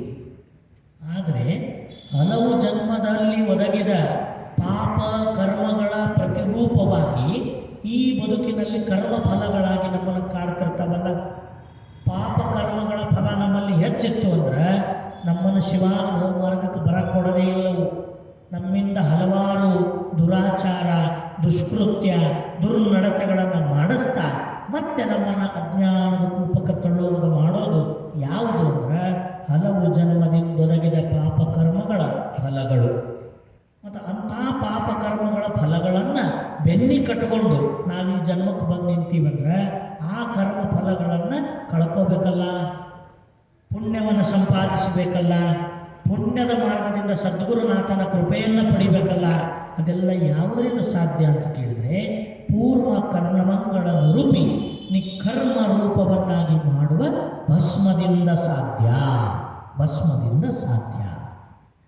ಪಣಿಯೊಳಗೆ, ನೊಸಲೊಳಗೆ ಅಣು ಮಾತ್ರ ವಿಭೂತಿಯ ಧರಿಸಲ್ಕೆ ಆ ನೊಸಲೊಳಗೆ ಇರ್ತಕ್ಕಂಥ ಲಲಾಟ ಲಿಖಿತ ತೊಡೆಯಿತ್ತು ನೋಡ ಅಂತ ಹೇಳ್ತಾರೆ ಶರಣರು. ಯಾವುದಿಲ್ಲ ಐತಲ್ಲ ಶಿರದ ಅಕ್ಷರ ಲಲಾಟ ಲಿಖಿತ ಅದನ್ನೇ ತೊಡೆಯುವ ನಿವಾರಿಸುವ ಶಕ್ತಿ ಯಾರಿಗೈತಂದ್ರೆ ಹಣೆ ಮೇಲೆ ಧರಿಸ್ತಕ್ಕಂಥ ತ್ರಿಪುಂಡ್ರ ರೇಖೆಯಾಗಿರ್ತಕ್ಕಂಥ ವಿಭೂತಿಗಿದೆ. ನಮ್ಮ ಎಲ್ಲ ಕರ್ಮಗಳನ್ನು ನಾಶ ಮಾಡಿ ಪುಣ್ಯ ಫಲಪ್ರದವಾಗಿ ಬಂದದ್ದೇ ಶ್ರೀ ವಿಭೂತಿ ತತ್ವ. ಮುಂದೆ ಹೇಳ್ತಾರೆ, ಭಕ್ತನ ಅಂಗದ ಮಲ ಮಾಯೆಗಳ ಕಳೆಯುವುದರಿಂ ತಾನೇ ಕ್ಷಾರವೆಂದೆನಿಸಿತ್ತು. ಈಗಾಗಲೇ ನಾವು ಕಂಡಿವಲ್ಲ, ಈ ದೇಹದೊಳಗೆ 3 ದೇಹಗಳು, ಒಂದು ಸ್ಥೂಲ, ಸೂಕ್ಷ್ಮ ಮತ್ತು ಕಾರಣ. ಈ ಸ್ಥೂಲ ತನುವಿನಲ್ಲಿ ಕಾರ್ಮಿಕವೆಂಬ ಮಲ, ಸೂಕ್ಷ್ಮವೆಂಬ ತನುವಿನಲ್ಲಿ ಮಾಯೆ ಎಂಬ ಮಲ, ಹಿಂದೆ ಇರ್ತಕ್ಕಂಥ ಕಾರಣವೆಂಬ ತನು ಅಥವಾ ದೇಹದಲ್ಲಿ ಅಣವವೆಂಬ ಮಲ. ಅಣವ, ಮಾಯ ಮತ್ತು ಕಾರ್ಮಿಕ ಅಂತಕ್ಕಂಥ ಮಲತ್ರಯಗಳು ಈ ದೇಹತ್ರಯಗಳೊಳಗೆ ಇರ್ತಾವಲ್ಲ, ಅವುಗಳನ್ನು ಕಳ್ಕೋಬೇಕಾದ್ರೆ ವಿಭೂತಿಯನ್ನು ಧರಿಸಿದರೆ ಈ ದೇಹದಲ್ಲಿ ನೆಲೆಸಿರುವ ಮಾಯಾ ಸ್ವರೂಪವಾದ ಅಜ್ಞಾನದ ಅಂಟೆನಿಸಿದ ಮಲತ್ರಯಗಳನ್ನು ನಿವಾರಣೆ ನಾವು ಮಾಡ್ಕೋಬಹುದು. ಅಂಥ ಶಕ್ತಿ ಯಾರಿಗೈತಂದ್ರೆ ವಿಭೂತಿ ತತ್ವಕ್ಕೈತಿ. ಈ ಭಕ್ತನ ಅಂಗದ ಮಲತ್ರಯಗಳನ್ನು ನಿವಾರಿಸಿ ನಿರ್ಮಲಾತ್ಮನನ್ನಾಗಿ ನಿರ್ಮಲತನವಾಗಿ ಮಾಡಿದಾಗ ಅದುವೇ ಭಸ್ಮ. ಭಸ್ಮ ಅಂತ ಕರೆಸ್ಬೋದು, ಕ್ಷಾರ ಅಂತ ಕರೆಸ್ಬೋದು. ಕೊನೆಗೆ ಹೇಳ್ತಾರೆ ನೋಡ್ರಿ, ಸಕಲ ಭೂತ ಪ್ರೇತ ಪಿಶಾಚಗಳ ಭಯವ ಹೊದ್ದಲೀಯದರಿರ್ಪುದರಿಂದ ತಾನೇ ಶ್ರೀರಕ್ಷೆಯೆಂದೆನಿಸಿತ್ತು ನೋಡ. ಇದನ್ನು ಕೇಳಿದ ಕೂಡ ಭಾಳ ಜನ ಭಾಳ ಕಡೆ ಪ್ರಶ್ನೆ ಮಾಡಿದ್ರು, ಅಲ್ರಿ ಭೂತ ಪ್ರೇತ ಪಿಶಾಚಿ ಇವ್ರು ನಂಬುತ್ತಾರೇನ್ರಿ, ಈ ವಿಜ್ಞಾನದ ಯುಗದೊಳಗೆ ಸತ್ಯ ಅಂತೀರೇನ್ರಿ ಅಂತ ಅನ್ನಕ್ಕೆ ನಾವ್ಯಾರು, ಶರಣರು ಹೇಳ್ಯಾರಲ್ಲ ಅದಾವು ಅಂಥೇಳಿ. ಅವು ಅದಾವು, ಅವುಗಳಿಂದ ಈ ಭಕ್ತನಿಗೆ ರಕ್ಷೆ ಸಿಗಬೇಕಾದ್ರೆ ಅದು ರಕ್ಷಾ ಸ್ವರೂಪವಾದ ವಿಭೂತಿಯನ್ನು ನಾವು ಧರಿಸಲೇಬೇಕು. ಹಾಗಾದ್ರೆ ಅವು ಏನ್ರಿ ಅಂತ ಕೇಳ್ತಾರೆ. ಏನ್ರಿ ಅವು? ಭೂತ ಪ್ರೇತ ಪಿಶಾಚಿ ಅಂದರೆ ಏನು? ಅದೇನೂ ಅಲ್ಲ. ಯಾವ ದೇಹವನ್ನು ಧರಿಸಿದ ಈ ಜೀವಾತ್ಮ ಮುಕ್ತಿಯಾಗದೇ ಹೋದಾಗ ಇನ್ನೊಂದು ಗರ್ಭವನ್ನು ಪ್ರವೇಶ ಮಾಡುವಕ್ಕಿಂತಲೂ ಮೊದಲು, ಇನ್ನೊಂದು ಕಡೆಗೆ ಹೋಗಿ ದೇಹದೊಳಗೆ ಸೇರ್ಕೊಳ್ಳೋಕ್ಕಿಂತ ಮೊದಲು ಅದೇನು ತ್ರಿಶಂಕುವಾಗಿ ದೇಹವಿಲ್ಲದೆ ಚರಿಸ್ತೈತಲ್ಲ, ಅದಕ್ಕೆ ಭೂತ ಪ್ರೇತಗಳು ಅಂತ ಕರೀತಾರೆ. ಅದೇನು ಬೇರೆ ಅಲ್ಲ, ಕೇವಲ ಲೌಕಿಕದ ಕೀಳು ಮಟ್ಟದ ಬದುಕನ್ನು ಮಾಡಿ ಮಾಡಿ ಅಜ್ಞಾನವನ್ನೇ ತನುವಾಗಿ ಧರಿಸಿ ಈ ಲೋಕದೊಳಗೆ ಸಂಚರಿಸ್ತೈತಲ್ಲ, ಅವು ಭೂತ ಪ್ರೇತ ಪಿಶಾಚಗಳು. ಅವು ಏನು ಮಾಡ್ತಾವ? ಈ ಭಕ್ತನ ಸಾಧನೆಗೆ ಅಡ್ಡಿಪಡಿಸ್ತಾವ. ಈ ಭಕ್ತನ ಸಾಧನೆಯನ್ನು ಮೊಟಕುಗೊಳಿಸುವಂಥ ಪ್ರಯತ್ನವನ್ನು ಮಾಡ್ತಿರ್ತಾವ. ಅವುಗಳಿಂದ ನಾವು ರಕ್ಷಣೆಯನ್ನು ಪಡಿಬೇಕಾದರೆ ನಮ್ಮ ಅಂಗದ ಮೇಲೆ ವಿಭೂತಿ ಧಾರಣೆ ಮಾಡಿದರೆ ಸಾಕು. ಇವರು ಶಿವ ಸಂಬಂಧಿಗಳು, ಶಿವ ಸಂಕೇತವನ್ನು ಧರಿಸಿದವರು ಅಂತ ಆ ಶಿವ ಸಂಕೇತಕ್ಕೆ ಭಯಪಟ್ಟು ಈ ಭಕ್ತನಿಗೆ ಯಾವ ತೊಂದರೆಯನ್ನು ಮಾಡೋದಿಲ್ಲ. ಅದಕ್ಕೆ ಲಿಂಗವಂತರು ಯಾವುದರ ಮೊರೆ ಹೋಗೋದು ಬೇಡ. ಅಂಗದ ಮೇಲೆ ಲಿಂಗ ರುದ್ರಾಕ್ಷಿ ವಿಭೂತಿ ಧರಿಸಿಬಿಟ್ರೆ ಸಾಕು, ಯಾವ ಭೂತ ಪ್ರೇತ ಪಿಶಾಚಿಗಳ ಬಾಧೆ ನಮ್ಮನೆಂದಿಗೂ ಕಾಣೋದಿಲ್ಲ. ಅದಕ್ಕೆ ಯಾರೂ ಭಯಪಡುವ ಅವಶ್ಯಕತೆ ಇಲ್ಲ. ಅರ್ಥ ಆಯ್ತಲ್ರಿ? ಅಂತಹ ಎಲ್ಲ ಅವಘಡಗಳಿಂದ ಅನಾಹುತಗಳಿಂದ ಈ ಭಕ್ತನನ್ನು ರಕ್ಷಿಸಿದ ಕಾರಣ ಅದುವೇ ಶ್ರೀರಕ್ಷೆ ಅಂತ ಕರೆಸಿಕೊಳ್ಳುತ್ತೆ. ಇಂತಪ್ಪ ವಿಭೂತಿಯ ಮಹಾತ್ಮೆಯ ನರಿದು ನೀನೊಲಿದ ವಿಭೂತಿಯ ಆನು ಧರಿಸಿ ಬದುಕಿದನೆಯ ಸೌರಾಷ್ಟ್ರ ಸೋಮೇಶ್ವರ. ಸೌರಾಷ್ಟ್ರ ಸೋಮೇಶ್ವರ ಇದು ವಿಭೂತಿಯ 5 ತತ್ವಗಳು. ಭೂತಿ, ಭಸಿತ, ಭಸ್ಮ, ಕ್ಷಾರ ಮತ್ತು ರಕ್ಷೆ. ಅಂದರೆ ಇವು 5 ಬೇರೆ ಅಲ್ಲ. ಹೆಂಗೆ ಒಂದೇ ಪರಮಾತ್ಮ ಉಪದೇಶ ಕೊಡಕ್ಕೆ ಬಂದಾಗ ಗುರು ಅನಿಸ್ಕೊಂಡ, ಕರಸ್ಥಳಕ್ಕೆ ಬಂದು ಪೂಜೆಗೊಂಡಾಗ ಲಿಂಗ ಅನಿಸ್ಕೊಂಡ, ನಮಗೆ ಅನುಭವಾಮೃತವನ್ನು ಕೊಟ್ಟು ಜಂಗಮ ಅನಿಸ್ಕೊಂಡ, ಹಂಗೆ ಅದೇ ಒಂದೇ ಪರವಸ್ತುವಿನ ಪ್ರಕಾಶ ತಾನೇ 5 ಕಾರ್ಯಗಳನ್ನು ಮಾಡಿದಾಗ 5 ಸ್ವರೂಪದಿಂದ ಭಕ್ತನ ಅಂಗ ಮನ ಭಾವವನ್ನು ಪರಿಣಾಮಿಸಿದಾಗ 5 ರೂಪಗಳಾಯಿತು ಹೊರತು ಅವೇನು 5 ವಿಭೂತಿ ಬೇರಲ್ಲ. ಒಂದೇ ವಿಭೂತಿ 5 ತತ್ವವಾಗಿ ನಮ್ಮ ಮೇಲೆ ಪರಿಣಾಮ ಮಾಡ್ತೈತಿ. ಶಿವಸುಖದ ಮಹದೈಶ್ವರ್ಯವನ್ನೂ ಕೊಡ್ತೈತಿ, ನಮ್ಮ ಮನದ ಸಕಲ ಕಾಮದ ಬಯಕೆಗಳನ್ನು ಸುಡ್ತೈತಿ. ನಮ್ಮ ಪೂರ್ವ ಜನ್ಮದಿಂದ ಬಂದ ಎಲ್ಲ ಕರ್ಮಗಳನ್ನು ನಾಶ ಮಾಡ್ತೈತಿ. ಈ ಭಕ್ತನ ಅಂಗದೊಳಗಡೆ ಇರ್ತಕ್ಕಂಥ ಮಲಮಾಯಗಳನ್ನು ಕಳಿತೈತಿ. ಕೊನೆಗೆ ಭೂತ ಪ್ರೇತ ಪಿಶಾಚಗಳ ಭಯದಿಂದ ನಮ್ಮನ್ನು ಮುಕ್ತರನ್ನಾಗಿ ಮಾಡ್ತೈತಿ ಒಂದೇ ವಿಭೂತಿ. ಅದ್ರ ಮಾಡಿದ ಕೆಲಸದ ಮೇಲೆ ಭೂತಿ, ಬಸಿತ, ಭಸ್ಮ, ಕ್ಷಾರ, ರಕ್ಷೆ ಅಂತ ಕರೆಸ್ಕೊಂಡ್ರಿ. ಹಾಗಾದ್ರೆ ಇಂಥಪ್ಪ ವಿಭೂತಿ ಈ ಭಕ್ತನಲ್ಲಿ ತತ್ವರೂಪವಾಗಿ ಅಳವಡಬೇಕಲ್ಲ. ಬಹಿರಂಗದಲ್ಲಿ ಧರಿಸಿದ ಈ ಸೋಪಾದಿಕ ಭಸ್ಮ ಅಂತರಂಗದೊಳಗೆ ಚಲಿಸಿ ಆ ಭಕ್ತನ ಅಂತರಂಗದಲ್ಲಿ ಅದೇ ನಿರುಪಾದಿಕ ತತ್ವವಾಗಿ ಸ್ಥಿರಗೊಳ್ಳಬೇಕಲ್ಲ. ಅದು ಯಾವುದರಿಂದ ಸಾಧ್ಯ? ನಾವು ಸಾಮಾನ್ಯವಾಗಿ ತಿಳಿದೀವಿ ಏನಂದರೆ, ವಿಭೂತಿ ಸೋಪಾದಿಕವಾಗಿ ಹೆಂಗೆ ತಯಾರಾಗೈತಿ, ನಮ್ಮೆಲ್ಲರ ಅಂಗದ ಮೇಲೆ ಹೆಂಗೆ ಧರಿಸಲ್ಪಡ್ತೈತಿ ಅಂದ್ರೆ, ಆ ಪಂಚಬ್ರಹ್ಮಮುಖದಿಂದ ಉದಯಿಸಿದ ಪಂಚಗೋ ತತ್ವಗಳ ಗೋಮಯದಿಂದ ವಿಭೂತಿ ನಮಗೆಲ್ಲ ಲಭ್ಯ ಆಗ್ತೈತಿ. ಯಾವ ಮೂಲದಲ್ಲಿ ಗೋಮಯ ಅಂದರೆ ಸಗಣಿ, ಆ ಸಗಣಿ ಕಪ್ಪು ಬಣ್ಣದ್ದಾಗಿ ದುರ್ವಾಸನೆಯಿಂದ ಕೂಡಿದ್ದು, ಹಲವು ಕ್ರಿಮಿಗಳಿಂದ ಕೂಡಿದ್ದು, ಇದಕ್ಕೇನಂತಾರೆ ಭೂತಿ ಗುಣಗಳು ಅಂತ ಕರೀತಾರೆ, ಅವಗುಣಗಳು ಅಂತ ಕರೀತಾರೆ. ಆ ಸಗಣಿ ಒಣಗಿಸಿಕೊಂಡು ಅಗ್ನಿಗೆ ತನ್ನನ್ನು ಅರ್ಪಿಸಿಕೊಂಡಾಗ ತನ್ನಲ್ಲಿರ್ತಕ್ಕಂಥ ಪೂರ್ವ ಗುಣಗಳನ್ನೆಲ್ಲ ಅಲ್ಲಿ ನಿವಾರಿಸಿಕೊಂಡು ಬಿಡ್ತೈತಿ. ತನ್ನ ಬಣ್ಣವನ್ನು ಕಳಕೊಂಡು ಶುಭ್ರವಾದ ಬಿಳಿ ಬಣ್ಣಕ್ಕೆ ಬರ್ತೈತಿ. ಸಂಸ್ಕಾರವನ್ನು ಪಡ್ಕೊಂಡು ಸುವಾಸನೆಯನ್ನು ಪಡ್ಕೊತೈತಿ. ಯಾವ ತನ್ನ ಪೂರ್ವ ಗುಣಗಳನ್ನು ಕಳೆದು ತಾನು ಶುದ್ಧವಾದ ನಿರ್ಮಲವಾದ ವಿಭೂತಿಯಾಗಿ ಹೊರಹೊಮ್ಮತೈತಲ್ಲ, ಭೂತಿ ಗುಣಗಳನ್ನು ಕಳೆಕೊಂಡು ವಿಭೂತಿ ತತ್ವವಾಗಿ ಸಂಸ್ಕಾರಗೊಂಡು ಪರಶಿವನ ಪ್ರಕಾಶವೇ ತಾನಂತ ಅನಿಸ್ಕೊಂತೈತಲ್ಲ, ಅದೇ ಕ್ರಿಯೆ ಈ ಭಕ್ತನ ಅಂಗದಲ್ಲೂ ಕೂಡ ಜರುಗಬೇಕು. ಆವಾಗ ಈ ಬಹಿರಂಗದಿಂದ ಧರಿಸಿದ ಆ ವಿಭೂತಿ ಭಕ್ತನ ಅಂತರಂಗದಲ್ಲಿ ನಿರುಪಾದಿಕ ವಿಭೂತಿಯಾಗಿ ಸ್ಥಿರಗೊಳ್ಳಕ್ಕೆ ಸಾಧ್ಯ. ಏನು ಹೊರಗದಾವ ಅದು ತನ್ನೊಳಗಾಗಬೇಕಲ್ಲ. ಯಾವುದರಿಂದ ಆಕೈತಪ್ಪ? ಅದು ಹೊರಗ ಸಗಣಿ ತಂದು ಕೊಳ್ಳ ತಟ್ಟಿ ಒಣಗಿಸಿ ಅದಕ್ಕೆ ಅಗ್ನಿ ಸ್ಪರ್ಶವನ್ನು ಮಾಡಿ ಅದರಿಂದ ಪಡೆದಿರ್ತಕ್ಕಂಥ ಆ ಒಂದು ಭಸ್ಮವನ್ನು ಹಲವು ಬಾರಿ ಸೋಸಿ ಆ ಶುದ್ಧವಾದ ಪುಡಿಯನ್ನು ವಿಭೂತಿಯ ಕ್ರಿಯಾಗಟ್ಟಿಗಳಾಗಿ ಕಟ್ಟಿ ಮತ್ತೆ ಅಗ್ನಿ ಸ್ಪರ್ಶನ ಮಾಡಿ ಸುಟ್ಟು ಅದನ್ನು ನಾವು ಶುದ್ಧವಾದ ವಿಭೂತಿಯಾಗಿ ಕ್ರಿಯಾಭಸ್ಮವಾಗಿ ಪಡ್ಕೊತೀವಿ. ಇಷ್ಟು ಕ್ರಿಯೆಗಳು ಬಹಿರಂಗದೊಳಗೆ ನಡೆದಾಗ ಈ ಭಕ್ತನ ಅಂತರಂಗದೊಳಗೂ ಒಂದಿಷ್ಟು ಐತ್ರಿ ಕ್ರಿಯೆಗಳು ನಡಿಬೇಕು. ಬರೀ ಹೊರಗೆ ಸುಟ್ಟು ಪಡ್ಕೊಳ್ಳೋದಲ್ಲ, ಒಳಗಡೆ ಸುಟ್ಟುಕೊಳ್ಳೋದೈತಲ್ಲ, ಸುಟ್ಟು ಸ್ವಚ್ಛ ಆಗೋದೈತಲ್ಲ, ಅದನ್ನು ತೋಂಟದ ಸಿದ್ಧಲಿಂಗ ಶಿವಯೋಗಿಗಳು ನಮಗೆ ತೋರಿಸಿಕೊಡ್ತಾರೆ. ಹೆಂಗಪ್ಪ ಅದು? ಸಕಲ ಕರಣಗಳ ಭಕುತಿ ಜ್ವಾಲೆಯಲ್ಲಿ ದಹಿಸಿ ಯುಕುತಿ ವಿಭೂತಿಯ ಧರಿಸಲ್ಕೆ ಮುಕ್ತಿಯಹುದಕ್ಕೆ ಸಂದೇಹವಿಲ್ಲ. ಇಂತಪ್ಪ ಶ್ರೀ ಮಹಾವಿಭೂತಿಯ ಧರಿಸಿ ಸದ್ಯೋನ್ಮುಕ್ತನಾದನಯ್ಯ ಮಹಾಲಿಂಗ ಗುರು ಶಿವಸಿದ್ದೇಶ್ವರ ಪ್ರಭುವೇ. ತೋಂಟದ ಸಿದ್ಧಲಿಂಗ ಶಿವಯೋಗಿಗಳು ಅಂದ್ರೆ ಲಿಂಗವಂತ ಧರ್ಮದ ಜ್ಞಾನ ಸೂರ್ಯರಿದ್ದಂಗೆ. ಈ ಧರ್ಮವನ್ನು ಪುನರುತ್ಥಾನ ಮಾಡಿದಂಥವರು 12ನೇ ಶತಮಾನದ ಅಲ್ಲಮ ಪ್ರಭುದೇವರ ಶೂನ್ಯ ಪೀಠವನ್ನು ಮತ್ತೆ 15ನೇ ಶತಮಾನದಲ್ಲಿ ತಮ್ಮ ಕಾಲಘಟ್ಟದಲ್ಲಿ ಇಡೀ ಜಗತ್ತಿಗೆ ಅದರ ಪ್ರಭೆಯನ್ನು ತೋರಿಸಿಕೊಟ್ಟಂಥವರು ಅನಾದಿ ಜಂಗಮ ಮೂರ್ತಿಗಳು, ತತ್ವಸಿದ್ಧರು. ಅವರು ವಿಭೂತಿ ತತ್ವ ಸಾಧನೆಯಾಗಿ ಭಕ್ತನೊಳಗೆ ಹೆಂಗೆ ಅಳವಡಬೇಕು ಅಂತ ತೋರಿಸಿಕೊಡ್ತಾರೆ. ಸಕಲ ಕರಣಗಳ ಭಕುತಿ ಜ್ವಾಲೆಯಲ್ಲಿ ದಹಿಸಿ ಯುಕುತಿ ವಿಭೂತಿಯ ಧರಿಸುವುದು. ಹೊರಗಡೆಗೆ ಏನು ದಹಿಸಿದ್ವಪ್ಪ ನಾವೆಲ್ಲ? ಏನು ದಹಿಸಿದ್ವಿ ಹೊರಗಡೆಗೆ? ಬೆರಣಿಗಳನ್ನು ದಹಿಸಿದ್ವಿ. ಬೆರಣಿ ಅಂದರೆ ಆಕಳ ಸಗಣಿಯನ್ನು ತಟ್ಟಿ ಮಾಡಿದ ಕುಳ್ಳ ಅಂತೀವಲ್ಲ, ಅವಕ್ಕೆ ಬೆರಣಿ ಅಂತ ಕರೀತಾರೆ. ಆದರೆ ಇಲ್ಲಿ ಒಳಗೆ ಏನು ದಹಿಸ್ಬೇಕಂತ? ಸಕಲ ಕರಣಗಳ.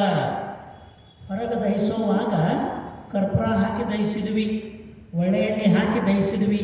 ಆದರೆ ಇಲ್ಲಿ ಅದರಿಂದ ದಹಿಸಬೇಕು, ಯಾವ ಅಗ್ನಿಯಿಂದ ದಹಿಸಬೇಕು ಅಂದ್ರೆ ಸಕಲ ಕರಣಗಳನ್ನು ಭಕುತಿ ಜ್ವಾಲೆಯಲ್ಲಿ ದಹಿಸಬೇಕು. ಭಕ್ತಿಯ ಭಕ್ತಿಯೇ ಅಗ್ನಿಯಾಗಿ ಸಕಲ ಕರಣೇಂದ್ರಿಯಗಳಲ್ಲಿ ತುಂಬಿದ ಅಜ್ಞಾನ ವೃತ್ತಿ ಎಂಬ ಪೂರ್ವ ಗುಣಗಳನ್ನು ದಹಿಸಬೇಕು. ಸಕಲ ಕರಣಗಳು ಅಂತಾರೆ. ಕರಣ ಅಂದರೆ ಇಂದ್ರಿಯ. ಈ ದೇಹಕ್ಕೆ ಎಷ್ಟದವರಿ ಇಂದ್ರಿಯಗಳು? 5 ಜ್ಞಾನೇಂದ್ರಿಯಗಳು, 5 ಕರ್ಮೇಂದ್ರಿಯಗಳು, ಅಂತಃಕರಣದಲ್ಲಿ 4 ಅಂತಃಕರಣ ಚತುಷ್ಟಯಗಳು. ಈ ಎಲ್ಲ ಕರಣಗಳು ಏನು ಮಾಡಕತ್ತವಂದ್ರೆ ಮನದ ವಿಕಾರಿಸುವ ಗುಣಕ್ಕೆ ಒಳಗಾಗಿ ಈ ಎಲ್ಲ ಇಂದ್ರಿಯಗಳಲ್ಲಿ ಮನಸ್ಸು ತಾನು ಸಂಚರಿಸಿ ಎಲ್ಲ ಕರಣಗಳಲ್ಲಿರ್ತಕ್ಕಂಥ ಅಜ್ಞಾನವೆಂಬ ವೃತ್ತಿಯನ್ನು ಹೆಚ್ಚು ಮಾಡಿಸಕತ್ತ. ಎಲ್ಲ ಕರಣಗಳಲ್ಲಿ ಏನು ತುಂಬೈತಿ? ಅಜ್ಞಾನವೆಂಬ ವೃತ್ತಿ ತುಂಬೈತಿ. ಆ ಅಜ್ಞಾನದ ವೃತ್ತಿಯ ಕಾರಣಕ್ಕಾಗಿ ನಾವುಗಳೆಲ್ಲ ಅಜ್ಞಾನ ವಶಕ್ಕೆ ಒಳಗಾಗಿಬಿಟ್ಟಿವಿ. ನಮ್ಮೆಲ್ಲರ ಸೂತ್ರ ಯಾರ ಕೈಯಾಗೈತಂದ್ರೆ ಈ ಕರಣಗಳ ಕೈಯಾಗೈತಿ.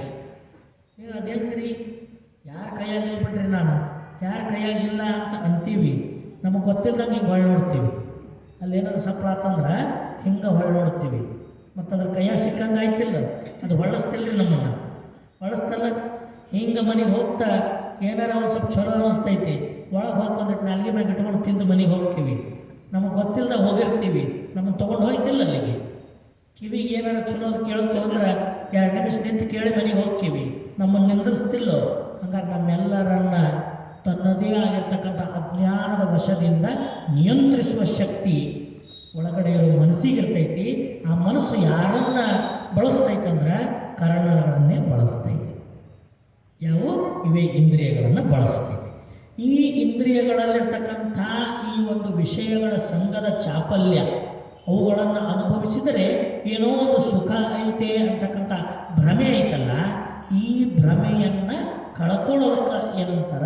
ಸಕಲ ಕರಣಗಳ ಭಕ್ತಿ ಎಂಬ ಜ್ವಾಲೆಯಲ್ಲಿ ದಹಿಸುವುದು. ಪರಮಾತ್ಮನ ಮೇಲಿರ್ತಕ್ಕಂಥ ಭಕ್ತಿ ಈ ಅಂತಃಕರಣಗಳ ವೃತ್ತಿಯನ್ನು ನಿವಾರಣೆ ಮಾಡ್ತೈತಿ. ಪರಮಾತ್ಮನ ಮೇಲೆ ನಾವಿಡುವ ನಿಷ್ಠೆ ಈ ಅಂತಃಕರಣಗಳನ್ನು ಸಾತ್ವಿಕಗೊಳಿಸ್ತೈತಿ. ಈ ಅಂತಃಕರಣ ಮತ್ತು ಬಾಹ್ಯಕರಣಗಳಲ್ಲಿರುವ ಅಜ್ಞಾನವನ್ನು ನಿವಾರಿಸಿ ಅಲ್ಲಿ ಸುಜ್ಞಾನದ ಬೆಳಕನ್ನು ತುಂಬೋದು ಯಾವುದು ಅಂದ್ರೆ ಭಕ್ತಿ. ಭಕ್ತಿ ಆ ಭಕ್ತಿಯೇ ಅಗ್ನಿಯಾಗಿ ನಮ್ಮ ಈ ಕರಣಗಳ ದುಷ್ಕೃತ್ಯವನ್ನು ನಾವೆಲ್ಲ ದಹಿಸಿಕೊಂಡು ಪಡೀತಕ್ಕಂಥದ್ದೇನಿದೆಯಲ್ಲ ಅದು ನಿಜವಾದ ವಿಭೂತಿ. ಅದು ನಮ್ಮ ಅಂತರಂಗದ ನಿರ್ಮಲವೆಂಬ ವಿಭೂತಿ. ಆ ವಿಭೂತಿಯ ಧರಿಸಲಿಕ್ಕೆ ಮುಕ್ತಿಯಹುದಕ್ಕೆ ಸಂದೇಹವೇ ಇಲ್ಲ. ಕರಣಗಳು ಶುದ್ಧ ಆಗುವಂದ್ರೆ, ಕರಣಗಳ ವೃತ್ತಿಗಳು ಶುದ್ಧ ಆಗುವಂದ್ರೆ ಈ ಭಕ್ತ ಎದ್ದು ದೋಷಗಳಿಗೆ ಒಳಗಾಗೋದಿಲ್ಲ, ಯಾವ ಅಪರಾಧಗಳನ್ನು ಮಾಡೋದಿಲ್ಲ. ಎಲ್ಲ ಅಪರಾಧಗಳಿಗೆ ದೋಷಗಳಿಗೆ ಕಾರಣ ಮನಸ್ಸು ಮತ್ತು ಕರಣ ವೃತ್ತಿಗಳು. ಅವುಗಳನ್ನೇ ಕಳ್ಕೊಂಡ್ಬಿಟ್ರೆ ನಿರಪರಾಧ, ಯಾವ ಅಪರಾಧಗಳೇ ಇಲ್ಲ. ಶುದ್ಧಾತ್ಮ, ಆ ಶುದ್ಧಾತ್ಮನನ್ನಾಗಿ ಮಾಡೋದೇ ಭಕ್ತಿ ಎಂಬ ಅಗ್ನಿ. ಅದರಿಂದ ಕರಣ ವೃತ್ತಿಗಳನ್ನೆಲ್ಲ ಕಳ್ಕೊಂಡು ಶುದ್ಧರಾದರೆ ಮುಕ್ತಿಯ ಹುದಕ್ಕೆ ಯಾವ ಸಂಶಯವೇ ಇಲ್ಲ, ಸಂದೇಹವೇ ಇಲ್ಲ. ಅಂತಪ್ಪ ಪರಮ ವಿಭೂತಿಯ ಆನು ಧರಿಸಿ ಸದ್ಯೋನ್ಮುಕ್ತನಾದನಯ್ಯ ಮಹಾಲಿಂಗ ಗುರು ಶಿವಸಿದ್ದೇಶ್ವರ ಪ್ರಭುವೇ ಅಂತ ಹೇಳ್ತಾರೆ. ಇದೇ ಭಾವವನ್ನು ನಮ್ಮ ಮುಳುಗುಂದದ ಬಾಲಲೀಲಾ ಮಹಾಂತ ಶಿವಯೋಗಿಗಳು ತಮ್ಮ ತತ್ವಪದದೊಳಗೆ ತೋರಿಸಿಕೊಡ್ತಾರೆ. ತುರುಳ ಕರಣಗಳೆಂಬ ಬೆರಣಿಗಳನ್ನರುಹಿದ ಪರಮ ಚಿದ್ಭಸಿತವೆಂದರಿತು ನಾನು. ಹರಬಸವ ಗುರುಬಸವ ಚರಬಸವ ಎಂದೆನುತ ಶಿರಬಾಗಿ ಚರಣಾಂತ್ಯದೊಳು ಧರಿಸುವೆನು. ನೀನು ಧರಿಸಿದೆಯಾಗಿ ಆನು ಧರಿಸುವೆನಯ್ಯ ಸ್ನಾನ ಧೂಳನ ಧಾರಣಗಳಿಂದೇ. ತಿಳ್ಕೊಬೇಕಿದನ್ನು ನಾವೆಲ್ಲ. ದುರುಳ ಕರಣಗಳು ಇವೆ ಇಂದ್ರಿಯಗಳು. ದುರುಳ ಅಂದರೆ ದುಷ್ಟ, ಕೆಟ್ಟ ಪ್ರವೃತ್ತಿ, ನೀಚ ಪ್ರವೃತ್ತಿಯನ್ನು ಒಳಗೊಂಡ ಈ ಇಂದ್ರಿಯಗಳದವಲ್ಲ, ಈ ಎಲ್ಲ ಇಂದ್ರಿಯಗಳ ಅದುಷ್ಟ ಪ್ರವೃತ್ತಿಯನ್ನೇ ಸುಟ್ಟು ಹಾಕೋದು. ದುರುಳ ಕರಣಗಳೆಂಬ ಇವೇ ಬೆರಣಿಗಳ ನುರುಹಿದ, ಸುಟ್ಟು ಹಾಕಿದ ಪರಮ ಚಿದ್ಭಸಿತವೆಂದರಿತು ನಾನು. ಹಚ್ಕೊಳ್ಳೋವಾಗ ಏನಂತ? ಹರಬಸವ ಗುರುಬಸವ ಚರಬಸವ ಎಂದೆನುತ ಬಸವಾಕ್ಷರತ್ರಯದ ನಾಮಸ್ಮರಣೆಯೊಂದಿಗೆ ಶಿರವಾಗಿ ಚರಣಾಂತ್ಯದೊಳು ಧರಿಸುವೆನು ನಾನು. ದೇಹದ ಅಪಾದ ಮಸ್ತಕಾದಿಯಾಗಿ ಭಸ್ಮವನ್ನು ಧರಿಸುವೆನು. ಹೇಗೆ ಧರಿಸುವೆನು? ಸ್ನಾನ ಧೂಳನ ಧಾರಣಗಳಿಂದೇ. ಧರಿಸಬೇಕಾದ್ರೆ ಅದಕ್ಕೆ 3 ಕ್ರಮಗಳು ಕೊಟ್ಟಾರ. ಭಸ್ಮ ಸ್ನಾನ, ಭಸ್ಮ ಧೂಳನ, ಭಸ್ಮ ಧಾರಣ. ಈ ವಿಭೂತಿ ನಮ್ಮ ಅಂಗದ ಮೇಲೆ ಪರಿಣಾಮ ಮಾಡಬೇಕಂದ್ರೆ ಈ 3 ಕ್ರಮಗಳಿಂದಲೇ ಧರಿಸಬೇಕು. 3 ಕ್ರಮಗಳಿಂದಲೇ ಧರಿಸಬೇಕು. ಇವು ಯಾಕೆ ನಮಗೆ ತಿಳಿದಿಲ್ಲ ಅಂದ್ರೆ ನಮಗೆ ದೀಕ್ಷಾಕ್ರಮ ಇಲ್ಲ. ದೀಕ್ಷಾ ತಗೊಂಡ್ರೆ ಅವಾಗ ಇವನ್ನೆಲ್ಲ ಕಲಿಸ್ತಾರೆ. ಇವಿಲ್ಲ ಅಂದಮೇಲೆ ಕಲಿಸೋರು ಇಲ್ಲ, ಕಲಿಯೋರು ಇಲ್ಲ. ಭಸ್ಮ ಹಚ್ಕೊಳ್ಳೋದ್ರೆ ಹಣೆಗಡೆ ತೆಕ್ಕೊಂಡು ಬಂದುಬಿಡ್ತೀವಿ ನಾವು. ಹಂಗಿಲ್ಲ. ಭಸ್ಮ, ಭಸ್ಮ ಧೂಳನ, ಭಸ್ಮ ಸ್ನಾನ, ಭಸ್ಮ ಧೂಳನ, ಭಸ್ಮ ಧಾರಣ ಅಂತಕ್ಕಂಥ 3 ಕ್ರಮಗಳಿಂದ ಭಸ್ಮವನ್ನು ಧರಿಸುವುದು. ಭಸ್ಮ ಸ್ನಾನ ಸರ್ವಾಂಗಕ್ಕೆಲ್ಲ ವಿಭೂತಿಯನ್ನು ಪೂರ್ಣವಾಗಿ ಧರಿಸಿಕೊಳ್ಳೋದಕ್ಕೆ ಭಸ್ಮ ಸ್ನಾನ ಅಂತ. ನೀರಲ್ಲೇ ಸ್ನಾನ ಮಾಡ್ತೀವಲ್ಲ ಜಲದಿಂದ, ಅದು ದೇಹ ಶೌಚ, ಅದು ಶುಚಿ. ಆದರೆ ಭಸ್ಮ ಸ್ನಾನ ಅಂತರಂಗ ಶುದ್ಧಿ ಮಾಡೋದು, ಬಹಿರಂಗ ಶುದ್ಧಿ ಮಾಡೋದು. ನೀರಿನಿಂದ ಮಾಡೋ ಸ್ನಾನ ದೇಹದ ಕೊಳೆ ಅಷ್ಟೇ ಕಳೀತೈತಿ, ಅಂತರಂಗದ ಕೊಳೆ ಕಳೆಯೋದಿಲ್ಲ. ಅಂತರಂಗ ಮತ್ತು ಬಹಿರಂಗ ಎರಡೂ ಕೊಳೆ ನಿವೃತ್ತಿ ಆಗ್ಬೇಕಂದ್ರೆ ನಾವು ಏನು ಮಾಡಬೇಕು? ಭಸ್ಮ ಸ್ನಾನ ಮಾಡಬೇಕು. ವಿಭೂತಿಯನ್ನು ಅಪಾದ ಮಸ್ತಕಾದಿಯಾಗಿ ಶರೀರದ ತುಂಬೆಲ್ಲ ವಿಭೂತಿಯನ್ನು ಲೇಪನ ಮಾಡೋದಕ್ಕೆ ಭಸ್ಮ ಸ್ನಾನ ಅಂತ ಕರೀತಾರೆ. ಭಸ್ಮ ಉದ್ಧೂಳನ, ಆ ವಿಭೂತಿಯನ್ನು ಈ ದೇಹದ ಸರ್ವಾಂಗದೊಳಗೆಲ್ಲ ಧೂಳನವನ್ನು ಗೈಯೋದಕ್ಕೆ ನಂತರ ಭಸ್ಮ ಉದ್ಧೂಳನ ಅಂತ ಕರೀತಾರೆ. ಇದನ್ನು ಒಂದು ಸ್ವಲ್ಪ ನಾನು ಮುಚ್ಚಿಟ್ಟು ಹೇಳ್ತೇನೆ ರೀ, ಬಿಚ್ಚಂಗಿಲ್ಲ. ಯಾಕಂದ್ರೆ ಇದನ್ನು ಗುರುದೀಕ್ಷೆ ಕೊಡೋ ಸಂದರ್ಭದೊಳಗೆ ಮಾತ್ರ ಅಲ್ಲಿ ಮಂತ್ರಗಳು ಬರ್ತಾವ. ಆ ಮಂತ್ರದಿಂದಲೇ ಭಸ್ಮ ಧೂಳನ ಮಾಡಬೇಕು. ಅದನ್ನು ದೀಕ್ಷೆ ಮಾಡೋದು ಅಷ್ಟೇ ಹೇಳಬೇಕಂತ ಶಾಸ್ತ್ರ ಐತಿ. ಅದನ್ನು ಬಿಚ್ಚಿ ಹೇಳಂಗಿಲ್ಲ. ಅದನ್ನು ಯಾರಿಗೆ ಬೇಕು ಪಡ್ಕೊಂಡ್ರೆ ಅಲ್ಲಷ್ಟೇ ತಿಳಿಸೋದು. ಕೊನೆಯದು ಭಸ್ಮ ಧಾರಣ. ಈ ದೇಹದಲ್ಲಿ 32 ಸ್ಥಾನದಲ್ಲಿ ಭಸ್ಮವನ್ನು ಧರಣ ಮಾಡ್ಕೋಂತ ಬರೋದಕ್ಕೆ ನಂತರ ಭಸ್ಮ ಧಾರಣ ಅಂತ ಕರೀತಾರೆ. ಹೀಗೆ ಭಸ್ಮ ಸ್ನಾನ, ಭಸ್ಮ ಧೂಳನ, ಭಸ್ಮ ಧಾರಣದ ಮೂಲಕವಾಗಿ ಶ್ರೀ ಮಹಾವಿಭೂತಿಯನ್ನು ಈ ಭಕ್ತ ಧರಿಸಿದ್ದೇ ಆದರೆ ಸದ್ಯೋನ್ಮುಕ್ತನಪ್ಪುದು ತಪ್ಪದು. ಅವನೇ ಮುಕ್ತ. ಎಂಥ ಪುಣ್ಯ ಅಂದರೆ ಪರಮಾತ್ಮನ ಪರಮ ಪ್ರಕಾಶವೇ ಭಕ್ತನ ಅಂಗದ ಮೇಲೆ ಸೋಪಾಧಿಕ ಅಂದರೆ ಸಾಕಾರದ ವಿಭೂತಿಯಾಗಿ ಬಂದು ಧರಿಸಲ್ಪಡ್ತಾ ಇದೆ. ಹಾಗಾದರೆ ಇಂಥಪ್ಪ ವಿಭೂತಿಯ ಇನ್ನಷ್ಟು ತಾತ್ವಿಕ ಮುಖ, ಈ ವಿಭೂತಿಯ ಇನ್ನಷ್ಟು ವಿಸ್ತಾರದ ಅನುಭವ ಏನು ಅನ್ನೋದನ್ನು ನಾಳೆ ಬಿಟ್ಟು ನಾಡ್ದಿನ ದಿವಸ ಮತ್ತೆ ನಾವೆಲ್ಲ ಸೇರಿ ಶರಣರ ವಚನಗಳ ಬೆಳಕಿನಲ್ಲಿ ಚಿಂತನೆಯನ್ನು ಮಾಡೋಣ ಅಂತ ಹೇಳ್ತಾ ಈ ನುಡಿ ಸೇವೆಯನ್ನು ಅಪ್ಪ ಬಸವಣ್ಣನವರ ಶ್ರೀಪಾದಕ್ಕೆ ಸಮರ್ಪಿಸಿ ತಮ್ಮೆಲ್ಲರಿಗೆ ಮತ್ತೊಮ್ಮೆ ಭಕ್ತಿಯ ಶರಣಾರ್ಥಿಗಳು.